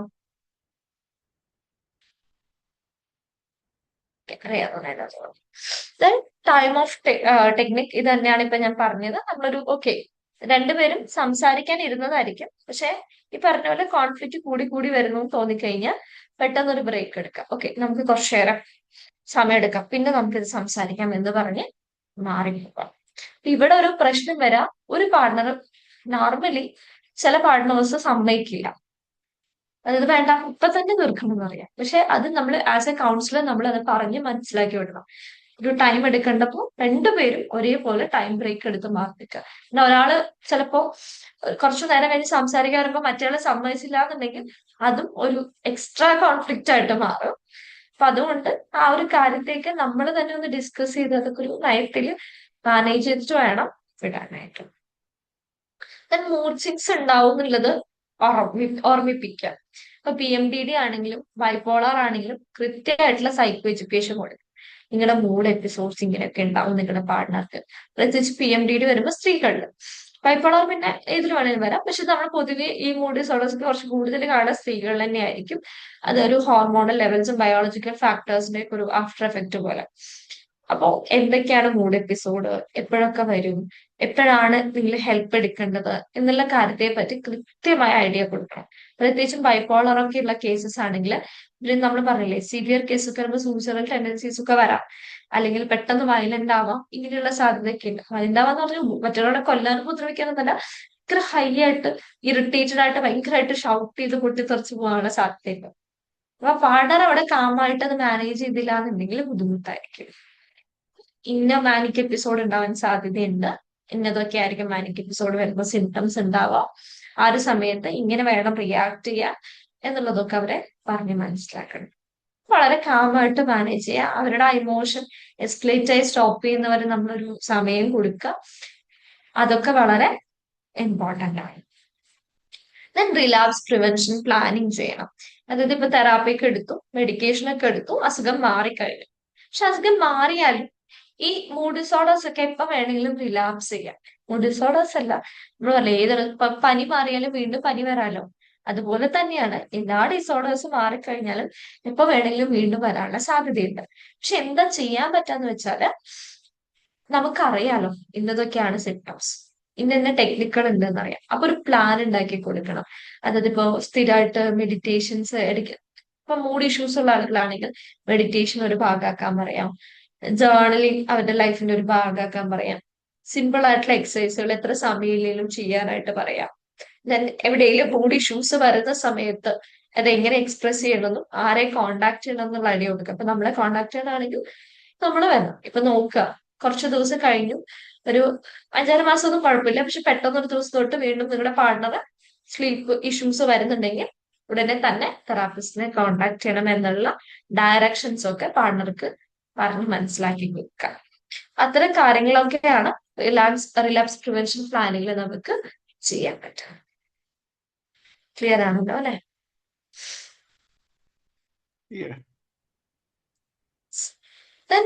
ട്രസ്റ്റ് ഇഷ്യൂസ് ഉണ്ടാവും. ട്രസ്റ്റ് ഇഷ്യൂസിലാണെന്ന് പറഞ്ഞ ഈ റിസ്കി ബിഹേവിയേഴ്സ് ഒക്കെ ഉണ്ടാവും ഈ ബൈപോളാർ വരുന്ന കേസസിൽ. അതായത് റിസ്കി ബിഹേവിയർ എന്ന് പറഞ്ഞാൽ ചിലവരുണ്ടല്ലോ പൈസ ഇങ്ങനെ ഭയങ്കരമായിട്ട് സ്പെൻഡ് ചെയ്യും. ഈ മാനിയ അല്ലെങ്കിൽ ഹൈപ്പോമാനിയ കണ്ടുകൊണ്ടൊക്കെ വാങ്ങിച്ചു കൂട്ടി. ഇതൊക്കെ ആവശ്യമാണോ വെച്ചല്ല, പക്ഷെ അത് അവരുടെ ഫിനാൻഷ്യൽ സ്റ്റെബിലിറ്റിനെ ബാധിക്കുന്നതാണ്. അപ്പൊ നമ്മളവിടെ കോൺട്രാക്ട് എടുക്കണം. നമ്മൾ പറയില്ലേ കണ്ടിൻജൻസി കോൺട്രാക്ടിങ് ഒക്കെ പഠിച്ചിട്ടില്ലേ കുട്ടികളുടെ കേസസിൽ? അതുപോലെ ബിഹേവിയറൽ എഗ്രിമെന്റ്സ് ആണ് തെറാപ്പിസ്റ്റും ക്ലയന്റും പാർട്ണറും കൂടി ചേർന്ന് കൃത്യമായിട്ടുള്ള ഒരു എഗ്രിമെന്റ് ഉണ്ടാക്കണം. ഈ ഒരു പെട്ടെന്നുള്ള സ്പെൻഡിങ്, അല്ലെങ്കിൽ പെട്ടെന്ന് വണ്ടി എടുത്ത് പുറത്തേക്ക് പോവുക, അല്ലെങ്കിൽ ട്രസ്റ്റ് ഇഷ്യൂസ് കാണിക്കുക, ഇതൊക്കെ കൺട്രോൾ ചെയ്യണം എന്നുള്ള എഗ്രിമെന്റ് എഴുതി ഒപ്പിട്ട് നമ്മൾ ശരിക്കും എഗ്രിമെന്റ് പോലെ റെഡിയാക്കും. ഒരു കോൺട്രാക്ട് പോലെയാണ്. ഹൈപ്പോമാനിക് ഫേസിൽ ഇത് ചെയ്യില്ല എന്നുള്ളത്. അതിനുള്ള അർജു വന്നു കഴിഞ്ഞാൽ ആ സമയത്ത് വല്ല ഗ്രൗണ്ടിങ് ടെക്നിക്ക് ചെയ്യുകയോ, അല്ലെങ്കിൽ മെഡിറ്റേഷൻ ചെയ്യുകയോ, അല്ലെങ്കിൽ ആ ഒരു സ്പേസിൽ നിന്ന് മാറുകയോ, അല്ലെങ്കിൽ 1 മിനിറ്റ് ബ്രീത്ത് എടുത്തിട്ട് വീണ്ടും ഇത് വേണോന്ന് ചിന്തിക്കുകയോ, ഇങ്ങനെയുള്ള ടെക്നിക്കുകൾ ചെയ്തിട്ട് ആ ഒരു ആക്ടിവിറ്റീനെ സ്റ്റോപ്പ് ചെയ്യിക്കുക. കോൺട്രാക്ട് വെക്കണം.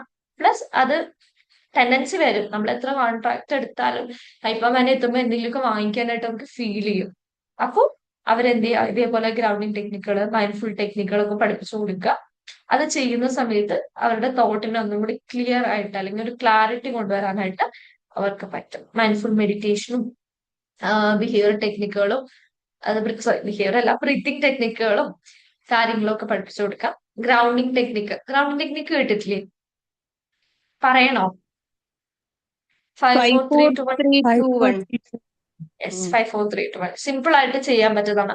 അത് നമുക്ക് സ്ട്രെസ് വരുമ്പോ, ബ്രീത്തിങ് ഇഷ്യൂസ് വരുമ്പോ, നമ്മുടെ മൈൻഡിൽ 100 തോട്ട്സ് വരുമ്പോ ഒക്കെ പെട്ടെന്ന് ഒന്ന് സഡൻ ബ്രീത്ത് എടുത്തിട്ട് നമുക്ക് ചെയ്യാൻ പറ്റുന്നതാണ് 5 4 3 2 1. കാണുന്ന 5 കാര്യങ്ങൾ, ഫീൽ ചെയ്യാൻ പറ്റുന്ന അല്ലെങ്കിൽ ടച്ച് ചെയ്യാൻ പറ്റുന്ന 4 കാര്യങ്ങൾ, കേൾക്കാൻ പറ്റുന്ന 3 കാര്യങ്ങളെ പറ്റി നോക്കുക, ദെൻ തൊടാൻ പറ്റുന്നത് സോറി സ്മെല്ല്, ദെൻ ടേസ്റ്റ്. 5 4 3 2 1. എന്താണോ കാണുന്നത് ജസ്റ്റ് മനസ്സിൽ ആലോചിക്കണം. ഒന്നും കണ്ടില്ലെങ്കിലും ഒന്നുമല്ലേ, സ്മെല്ലും ടേസ്റ്റും ഒന്നും ചിലപ്പോൾ നമുക്കൊന്നും കിട്ടിയെന്ന് വരില്ല. അപ്പോഴും നമുക്ക് ഇഷ്ടമുള്ള ഫുഡിന്റെയോ ഇഷ്ടമുള്ള ഫ്ലവറിന്റെയോ കാര്യം ആലോചിക്കാം. ആ ഒരു രീതിയിൽ നമുക്ക് മാനേജ് ചെയ്യാൻ പറ്റും. അപ്പൊ അതൊക്കെ ചെയ്ത് കഴിഞ്ഞാൽ ഒന്ന് കുറച്ച് ആ ഒരു റിസ്ക് ബിഹേവിയറിലേക്ക് പെട്ടെന്ന് പോകുന്നതിന് ഒന്ന് ബ്രേക്ക് ഇട്ട് നിർത്താൻ പറ്റും. പിന്നെ പ്രാക്ടീസ്, പിന്നെ മെഡിക്കേഷൻസ് ഉണ്ടാവും. ഇങ്ങനത്തെ കേസസിലൊക്കെ മെഡിക്കേഷൻ ഉള്ളതുകൊണ്ട് ഈ ടെക്നിക്കുകളൊക്കെ ചെയ്യുമ്പോൾ നമുക്ക് ഒരു പരിധി വരെയൊക്കെ കൺട്രോളിൽ കൊണ്ടുവരാൻ പറ്റും. അവിടെ ആ ഒരു ഹോർമോൺസിനെ മെഡിസിൻ ബാലൻസ് ചെയ്യുന്നുണ്ടാവും. പ്രോബ്ലം സോൾവിങ് തെറാപ്പി, വലിയ വലിയ ഇഷ്യൂസ് വരുമ്പോൾ ഇവർക്ക് ഹാൻഡിൽ ചെയ്യാൻ പറ്റില്ല, അല്ലെങ്കിൽ എന്തൊരു ടാസ്ക് വരുമ്പോൾ ഹാൻഡിൽ ചെയ്യാൻ പറ്റില്ല. അതിന് പകരം കുറെ കൂടി സിമ്പിൾ സ്റ്റെപ്സ് ആക്കി മാറ്റാം. ഇതിന് പകരം വേറൊരു ഓൾട്ടർനേറ്റീവ്, ഇമ്പൾസീവ് ബിഹേവിയർ വരുവാണെങ്കിൽ പകരം വേറൊരു ആക്ടിവിറ്റി ചെയ്യാനായിട്ട് കണ്ടെത്താം. ഇപ്പോ കാർ എടുത്ത് പോകുന്നതിന് പകരം ജസ്റ്റ് നടന്നു പോവുക, ഒരു റോഡ് സൈഡിലൂടെ നടന്നു പോവുക, അല്ലെങ്കിൽ വീട്ടിന്റെ ഉള്ളിൽ തന്നെ ഒരു 10 റൗണ്ട് നടക്കുക, അങ്ങനെ എന്തെങ്കിലും. അതിനൊരു ഓൾട്ടർനേറ്റീവ് ബിഹേവിയർ കണ്ടുപിടിക്കണം. ഇമ്പൾസീവ് ബിഹേവിയറിന് പകരം ഇവർക്ക് കൺവീനിയന്റ് ആയിട്ടുള്ള ഒരു ഓൾട്ടർനേറ്റീവ് ബിഹേവിയർ കണ്ടുപിടിക്കാം. അതൊക്കെയാണ് നമുക്ക് അവിടെ ചെയ്യാൻ പറ്റുന്നത്. പിന്നെ ഏറ്റവും വലിയ പ്രശ്നം ഞാൻ നേരത്തെ പറഞ്ഞത് കെയർ ഗിവർ ബർഡൻ. അതായത് നമ്മൾ നോക്കിക്കൊണ്ടിരിക്കുന്ന ആൾക്ക് അത് സ്നേഹമില്ലാഞ്ഞിട്ടല്ല, പക്ഷെ കണ്ടിന്യൂസ് അവർ ഈ ഹോസ്പിറ്റലിന് പുറകെ ഇവരുടെ ഇമോഷണൽ ഇഷ്യൂസ് കാരണം അവർക്കും ടെൻഷൻ ഉണ്ടാവും, വർക്ക് ഉണ്ടാവും, ഫാമിലിയിൽ ഒരുപാട് മെമ്പേഴ്സിനെ ഹാൻഡിൽ ചെയ്യേണ്ടി വരും. അങ്ങനത്തെ കുറെ കാര്യങ്ങൾ ഉള്ളപ്പോ ഒരു കെയർ ഗിവർ ബർഡൻ അല്ലെങ്കിൽ പാർട്ണർ ബേൺ ഔട്ട് ആണുള്ള സാധ്യത വളരെ വളരെ ഹൈ ആണ്. അത് ശരിക്കും നമുക്ക് അവരെ കുറ്റപ്പെടുത്താനോ സെൽഫിഷ്നെസ് ആയിട്ടോ ഒന്നും കണക്കാക്കാൻ പറ്റില്ല, അല്ലെ? അപ്പോ ഇവിടെ വേണ്ടത് ആ ഒരു വ്യക്തിയുടെ ഇമോഷനെ വാലിഡേറ്റ് ചെയ്യാൻ പറ്റുക, അവർക്കൊരു സെപ്പറേറ്റ് കൗൺസിലിംഗ് കൊടുക്കുക, സപ്പോർട്ടീവ് കൗൺസിലിംഗ് കൊടുക്കുക. അവരുടെ ഫീലിംഗും റിസൺമെന്റും ഒക്കെ ഒരു കുറ്റബോധവും ഇല്ല, അത് നമ്മൾ അക്സെപ്റ്റ് ചെയ്യുക. അവർ ചെയ്യുന്ന നമ്മളല്ലേ അതൊരു സെൽഫിഷ്നെസ് ആയിട്ട് എടുക്കാതെ, അല്ലെങ്കിൽ അവർ ചെയ്യുന്ന തെറ്റാണ്, നിങ്ങളുടെ ഭാര്യയ്ക്ക് വന്നിട്ട് നിങ്ങളുടെ ഭർത്താവിന് ഇങ്ങനെയാണോ പെരുമാറുന്നത്, അതിനൊന്നും ചോദിക്കാതെ ഒട്ടും ജഡ്ജ് ചെയ്യാതെ പ്ലാൻ ചെയ്യാം. ഇനി എപ്പോഴും പാർട്ണറെ നോക്കി നോക്കി ഇവർക്കൊരു സെൽഫ് കെയർ ഉണ്ടാവില്ല. അവർക്ക് സ്വന്തമായിട്ട് അവർ ഒറ്റയ്ക്ക് ഒരു പേഴ്സണൽ ടൈം, അവർക്കൊരു സോഷ്യൽ സപ്പോർട്ട് അല്ലെങ്കിൽ അങ്ങനത്തെ കാര്യങ്ങൾ, സെൽഫ് കെയർ പ്ലാനിങ് വളരെ ഇമ്പോർട്ടന്റ് ആണ്. കാരണം ഈ അസുഖമുള്ള ആളെ എപ്പോഴും നോക്കി നോക്കിയിരുന്നിട്ട് മറ്റേ ആളുടെ കൂടെ അസുഖത്തിൽ പോയിട്ട് കാര്യമില്ലല്ലോ. അവർക്കൊരു സെൽഫ് കെയർ ആവശ്യമാണ്, അവർക്കൊരു പേഴ്സണൽ ടൈം ആവശ്യമാണ്, സോഷ്യൽ സപ്പോർട്ട് ആവശ്യമാണ്. അത് പ്ലാൻ ചെയ്യണം. അത് നമ്മൾ പ്ലാൻ ചെയ്ത് ആക്ടിവിറ്റി ഷെഡ്യൂൾ ചെയ്ത് കൊടുക്കണം. അവരായിട്ട് ഡിസ്കസ് ചെയ്തിട്ട് പറ്റുന്ന പോലെയുള്ള ആക്ടിവിറ്റീസ് ഷെഡ്യൂൾ ചെയ്യാം. ഇതുവരെ ക്ലിയർ അല്ലേ? ഇവിടെ വന്നവർക്ക് ഉണ്ടോ ആരെങ്കിലും കേസസ് വന്നതിൽ എപ്പോഴെങ്കിലും ഇങ്ങനെ ഡിപ്രഷനോ അല്ലെങ്കിൽ ഉള്ള കപ്പിൾസ് വന്നിട്ടോ അങ്ങനത്തെ എന്തെങ്കിലും ഇഷ്യൂസ് ഒക്കെ ഷെയർ ചെയ്തിട്ടുണ്ടോ? ഇല്ല. ഫാമിലിയിൽ ഇഷ്യൂസ് ഉണ്ടായിട്ടുണ്ട്, ഫാമിലി മെമ്പേഴ്സിനെ തന്നെ അപ്പം അങ്ങനെ സപ്പോർട്ട് ചെയ്തിട്ടുണ്ട്. Family members. എനിക്കറിയാവുന്ന ഒരു കേസ് ഉണ്ട്. ഒരു ഹസ്ബൻഡ് വൈഫാണ്. വൈഫിന് പെട്ടെന്ന് ആൻസൈറ്റി ഇഷ്യൂസ് ഉണ്ട്. പക്ഷെ ഇതിങ്ങനെ ആളൊരു വർക്ക് റിലേറ്റഡ് ആയിട്ട് സ്ട്രെസ് ഒക്കെ കയറിയിട്ട് ആള് കുറച്ച് ഡിപ്രഷനിലേക്ക് പോയി. ഡിപ്രഷൻ കൂടി ഇവിടെ പാനിക് അറ്റാക്കും വരുന്നുണ്ട്, ആൾക്ക് ഡിപ്രഷനും ഉണ്ട്. ആളുടെ ഇഷ്ടപ്പെട്ട ജോബ് ആള് തന്നെ തെരഞ്ഞെടുത്ത് പോയതാണ്. പക്ഷെ വർക്ക് പ്രഷർ കുറച്ചും കൂടി കഴിഞ്ഞപ്പോ ഇങ്ങനെ കൂടി കൂടി വന്നപ്പോൾ ആൾക്കത് ഹാൻഡിൽ ചെയ്യാൻ പറ്റിയില്ല. ഓൾറെഡി പണ്ടോട്ടെ ചെറിയ രീതിയിലൊക്കെ, പണ്ടോട്ടെ ചെറിയ ക്ലാസ്സിലല്ല എന്നാലും ചെറിയ ആൻസൈറ്റി ഒക്കെ ഉള്ള ഒരാളായിരുന്നു. പക്ഷെ അതൊന്നും അന്ന് ഡയഗ്നോസ് ചെയ്തിട്ടൊന്നുമില്ല. പക്ഷെ ടെൻഷനും ഒക്കെ ഉള്ള ഒരാളാണ്. ആൾക്ക് ഇത് പെട്ടെന്ന് ഒരുപാട് സ്ട്രെസ് ഒന്നും ഹാൻഡിൽ ചെയ്യാൻ പറ്റിയില്ല. അവിടെ എന്തുണ്ടായി ബുദ്ധിമുട്ടുണ്ടായി, ജോലിയിലൊക്കെ ആകെ ബുദ്ധിമുട്ടായി. ആളത് റിസൈൻ ചെയ്യണോ വേണ്ടോ എന്നൊക്കെ അറിയാത്തൊരു സിറ്റുവേഷൻ. പക്ഷെ റിസൈൻ ചെയ്യാൻ ആൾക്ക് താല്പര്യമില്ല. ആൾക്ക് കഷ്ടപ്പെട്ട് നേടിയെടുത്തൊരു ജോബ് തന്നെയാണ്. അപ്പൊ റിസൈൻ ചെയ്യാൻ താല്പര്യമില്ല, പക്ഷെ സ്ട്രെസ് ഹാൻഡിൽ ചെയ്യാനും പറ്റില്ല. ആളാദ്യം വീട്ടിലൊന്നും ഷെയർ ചെയ്തില്ല. പക്ഷെ പെട്ടെന്ന് ഒരു ദിവസം ഭയങ്കരമായിട്ട് പാനിക് അറ്റാക്ക് ഒക്കെ വന്ന് ബുദ്ധിമുട്ടായി. ദെൻ ആകെ കൺഫ്യൂഷൻ, കൂടെയുള്ളവർക്ക് കൺഫ്യൂഷൻ, എന്താ പറ്റി എന്താ ചെയ്യേണ്ടതെന്ന് അറിയുന്നില്ല. പിന്നെ അവർ ഹോസ്പിറ്റലിൽ കൊണ്ടുപോയി. പിന്നെ അവിടെ നിന്നാണ് കൗൺസിലിങ്ങിലോട്ട് നിർദ്ദേശിച്ചത്. അവിടെ പോയി നിർദ്ദേശിച്ചെന്ന് വെച്ച് കഴിഞ്ഞാല് പിന്നെ ഇവിടെ വന്നപ്പോഴേക്കും സൈക്കോളജിസ്റ്റ് കൗൺസിലിംഗ് എടുത്തപ്പോഴേക്കും ഡിപ്രഷനൊക്കെ ഒരു മോഡറേറ്റ് ലെവലിലോട്ട് പോയി. ഹസ്ബൻഡ് വൈഫ് രണ്ടിടത്താണ് കേട്ടോ. അത് കഴിഞ്ഞിട്ട് പിന്നെ ഹസ്ബൻഡ് എന്ത് ചെയ്തു, ആള് പുറത്തായിരുന്നു. അപ്പൊ കുറച്ചു നാൾ ഇവിടെ കൂടെ വന്ന് നിൽക്കാന്ന് വെച്ചിട്ട് ഗൾഫ് UAE-യിലായിരുന്നു മറ്റേ പുള്ളി പുറത്തുനിന്ന് വന്നു, വൈഫിന്റെ അടുത്തേക്ക് വന്നു. അങ്ങനെ ഇവിടെ വീട്ടില് ഹസ്ബൻഡിന്റെ ഫാമിലി മാത്രമേ ഉള്ളൂ. അപ്പൊ ഇവൾക്ക് ഒരു സപ്പോർട്ട് ആയിക്കോട്ടെ എന്ന് പറഞ്ഞ ആള് വന്നു. അവര് ബിസിനസ് ഒക്കെയാണ്, അതുകൊണ്ട് അത്യാവശ്യം ആൾക്ക് ലീവ് കുഴപ്പമില്ല, സ്വന്തം ബിസിനസ് ഒക്കെയാണ്. അപ്പൊ ഈ പറഞ്ഞ പോലെ ആള് വന്നു നിന്നു.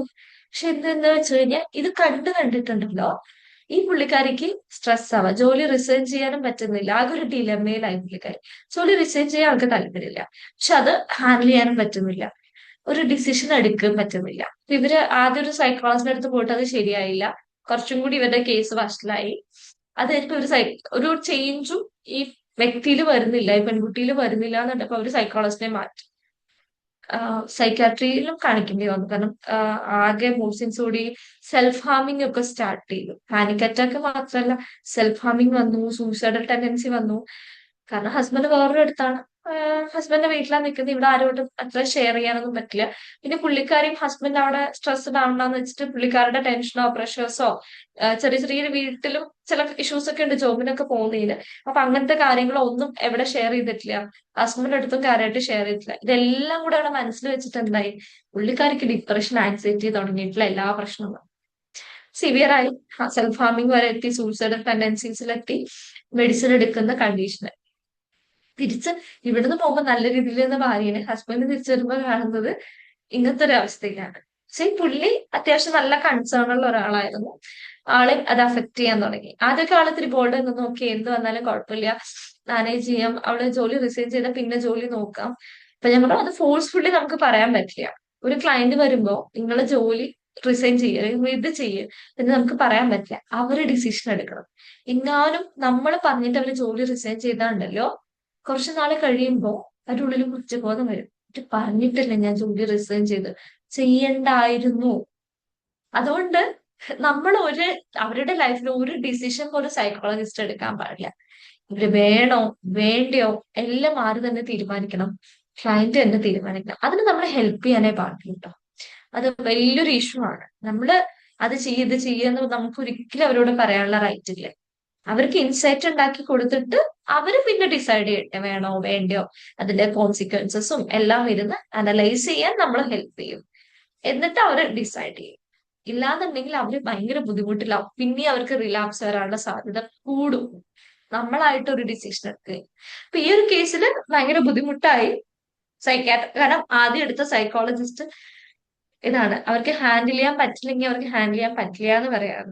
അവര് വെറുതെ കുറെ നാൾ എന്തൊക്കെയൊക്കെയോ ആക്ടിവിറ്റീസ് അത് ഇതെന്ന് പറഞ്ഞ് ചെയ്ത് ഇഷ്യൂ കുറച്ചും കൂടി കോംപ്ലിക്കേറ്റഡ് ആക്കി. അവസാനം ഒരു മാറ്റം, ഒരു 4 to 5 സെഷൻ ഒന്നും അല്ല, ഒരു 3 months പോയി സൈക്കോളജിസ്റ്റിന്റെ അടുത്ത്. ഈ കേസിൽ ഈ ജോലി റിസൈൻ ചെയ്യാൻ തീരുമാനം എടുക്കുന്ന കേസിൽ അവര് നമ്മളോട് ഒപ്പീനിയൻ ചോദിച്ചു കഴിഞ്ഞാൽ നമുക്ക് അത് എങ്ങനെ റെസ്പോണ്ട് ചെയ്യാൻ പറ്റും?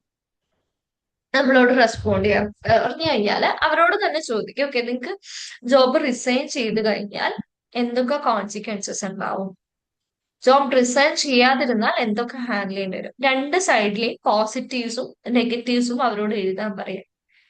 അത് ജോബ് ഉണ്ടെങ്കിലുള്ള പോസിറ്റീവ്സ്, നെഗറ്റീവ്സ്, ജോബ് റിസൈൻ ചെയ്താലുള്ള പോസിറ്റീവ് നെഗറ്റീവ്സ്, ഇനി എന്ത് ചെയ്യാൻ പറ്റും എന്നുള്ള കാര്യം അവരോട് തന്നെ ഒരു ആക്ടിവിറ്റി ആയിട്ട് എഴുതാൻ പറയാം. അപ്പൊ തന്നെ അവർക്കൊരു ഐഡിയ കിട്ടും. എന്നാലും അവർക്ക് കൺഫ്യൂഷൻ ഉണ്ടാവും. അവർ പറയാം നമ്മൾ ആദ്യം ആ ഡിസിഷൻ അവിടെ ഇട്ടു. ഇപ്പൊ എന്തായാലും കുറച്ചു നേരം ലീവ് എടുക്കാൻ പറ്റും കേട്ടോ. ഇത് ഇവർക്ക് ഗവൺമെന്റ് റിലേറ്റഡ് ആയിട്ടുള്ള ഒരു ജോബ് തന്നെയാണ്. ഇവർ കുറെ എക്സാം ഒക്കെ എഴുതി കഷ്ടപ്പെട്ട് വാങ്ങിച്ചത്. ഇതിന് പൊസിഷൻ ഒന്നും പറയാത്തത് ചിലപ്പോൾ പലർക്കും അറിഞ്ഞാലോ എന്ന് വെച്ചിട്ടാണ്. അത് അവരുടെ പ്രൈവസിനെ ബാധിക്കും. അപ്പൊ അത്യാവശ്യം നല്ലൊരു പോസ്റ്റ് തന്നെയാണ്, പക്ഷെ അത്യാവശ്യം നല്ല സ്ട്രെസ്സും ഉണ്ടാവും, അതിന്റെ ഒരു ബുദ്ധിമുട്ടാണ്. അപ്പൊ ഈ പറഞ്ഞ പോലെ അവരുടെ കോൺസിക്വൻസസും കാര്യങ്ങളും എഴുതാൻ പറയുമ്പോൾ അവർക്കൊരു ഐഡിയ കിട്ടും. പിന്നെ ഇവർക്ക് ലീവ് എടുക്കാൻ പറ്റുന്ന സിറ്റുവേഷനിൽ കുറച്ചുകൂടെ ലീവ് എടുക്കാൻ പറയാ. സമാധാനമായിട്ട് നമ്മൾ ഡിസ്കസ് ചെയ്ത് അതിലൊരു തീരുമാനം എടുക്കും. ആദ്യം നമുക്ക് വേണ്ടത് നിങ്ങളുടെ മൂഡ് കൺട്രോൾ ചെയ്യുക, ഈ പാനിക് അറ്റാക്ക് കൺട്രോൾ ചെയ്യുക എന്നുള്ളതാണ്. അതിന്റെ ഒരു സിവിയറിറ്റിയുടെയും കാര്യങ്ങളുടെയൊക്കെ ഒരു സൈക്കോ എഡ്യൂക്കേഷൻ ആദ്യം അവർക്ക് കൊടുക്കാം. ഇത് കൺട്രോൾ ചെയ്തിട്ട് നമുക്ക് ലൈഫിൽ ഡിസിഷൻസിലേക്ക് എടുക്കാൻ പറ്റും എന്നുള്ളതിലേക്ക് വരാം. 4 to 5 സെഷൻ ഒക്കെ ആകുമ്പോഴേക്കും അവര് ഡിസിഷൻ എടുക്കും. ചില ആൾക്കാർ ചില ക്ലയൻസ് ഒക്കെ ഈ സെൽഫ് ഡിസിഷൻ മേക്കിങ്ങിൽ വളരെ പൂർ ആയിരിക്കുമല്ലോ. അപ്പൊ ആ കേസിൽ സെൽഫ് കോൺഫിഡൻസ് ഇല്ലാതെ വരുമ്പോഴാണ് അവർ നമ്മളോട് വീണ്ടും ഒപ്പീനിയൻ എന്താ സാറിന്റെ അഭിപ്രായം എന്ന് ചോദിക്കാൻ സാധ്യതയുണ്ടല്ലോ. അപ്പൊ അവര് നമ്മളെ ഇൻസിസ്റ്റ് ചെയ്യാണ് ഒരു ഒപ്പീനിയൻ പറയാൻ വേണ്ടിട്ട്. ശരിക്കും നമ്മളത് അവർ ഇൻസിസ്റ്റ് ചെയ്താലും നമ്മൾ അവരെ പറഞ്ഞ് കൺവിൻസ് ചെയ്യിക്കേണ്ട കാര്യമാണ്. ഇതിപ്പോ എനിക്ക് ഇങ്ങനെ ഇപ്പൊ പറയാം, ഇങ്ങനെ ചെയ്താൽ ഇന്നെ കോൺസിക്വൻസ് ഉണ്ടാവും എനിക്ക് തോന്നുന്നുണ്ട്. അല്ല, 2 ഓപ്ഷൻസും പറയാം. ഇതൊക്കെയാണ് ഇതിന്റെ പോസിറ്റീവ്സ്, ഇതൊക്കെയാണ് ഇതിന്റെ നെഗറ്റീവ്സ് എനിക്ക് ഫീൽ ചെയ്യുന്നത്. ഇനി ക്ലയന്റിന്റെ പേരെന്താണെന്ന് വെച്ചാൽ എനിക്ക് എന്താണോ തോന്നുന്നത് അതിനനുസരിച്ച് ഡിസൈഡ് ചെയ്യണം എന്നുള്ളത് നമ്മൾ അസേർട്ടീവ് ആയിട്ടിരിക്കാം. നമ്മൾ ഒരിക്കലും ഒരാളുടെ സൈഡിൽ നിൽക്കാൻ പാടില്ല. നമ്മുടെ ഒരു വിചാരം നമ്മൾ കൗൺസിലിംഗ് ചെയ്യുന്നതുകൊണ്ട് നമ്മൾ എല്ലാവർക്കും ചെയ്തു കൊടുക്കണമെന്നാ. പക്ഷെ അങ്ങനെ നമ്മൾ ചെയ്തു കൊടുക്കുമ്പോൾ അവര് നമ്മുടെ അടുത്ത് ഡിപ്പെൻഡന്റ് ആയിട്ട് മാറാം. പിന്നെ എല്ലാത്തിനും നമ്മുടെ ഒപ്പീനിയൻ, അത് ഒരു കാര്യത്തില് നമ്മൾ അവർക്കൊരു ഒപ്പീനിയൻ അല്ലെങ്കിൽ ഒരു ഡിസിഷൻ നമ്മൾ കൊടുത്തു കഴിഞ്ഞാൽ എന്ന് നമ്മളോടായിരിക്കും ഡിസിഷൻ ചോദിക്കുക. അത് ഒരിക്കലും ആവില്ല. അപ്പൊ അവിടെ നമ്മൾ ഈ കമ്മ്യൂണിക്കേഷൻ സ്കിൽ ട്രെയിനിങ്ങും ഡിസിഷൻ മേക്കിങ്ങിന് ആക്ടിവിറ്റീസും തോട്ട് റെക്കോർഡും കോൺസിക്വൻസും ഒക്കെ എഴുതി അവർ ശീലിച്ച് അവർ തന്നെ ഡിസിഷൻ എടുക്കണം. നമ്മൾ എടുത്തു കഴിഞ്ഞാൽ ഉറപ്പാണ് അവർ നമ്മളിൽ ഡിപ്പെൻഡന്റാ. അപ്പൊ പിന്നെ അവിടെ ആ കൗൺസിലിംഗ് പ്രോസസ്സ് മുന്നോട്ട് പോവില്ല. പിന്നെ എല്ലാത്തിനും ഒപ്പീനിയൻ ആവും നമ്മളോടായിരിക്കും. അതാണ് പ്രശ്നം. കുറച്ച് നമ്മൾ അസേർട്ടീവ് ആയിട്ട് ഇരിക്കണം ചില സിറ്റുവേഷൻസ്. ഓക്കെ. അപ്പൊ പറഞ്ഞത് ഈ കുട്ടിയുടെ കേസിൽ അത് ഭയങ്കര കോംപ്ലിക്കേറ്റഡ് ആയി. ഇവിടെ എന്താ പ്രശ്നം വെച്ചാൽ ഈ പാർട്ട്ണർക്കാണ് ഡിലമ വന്നത്.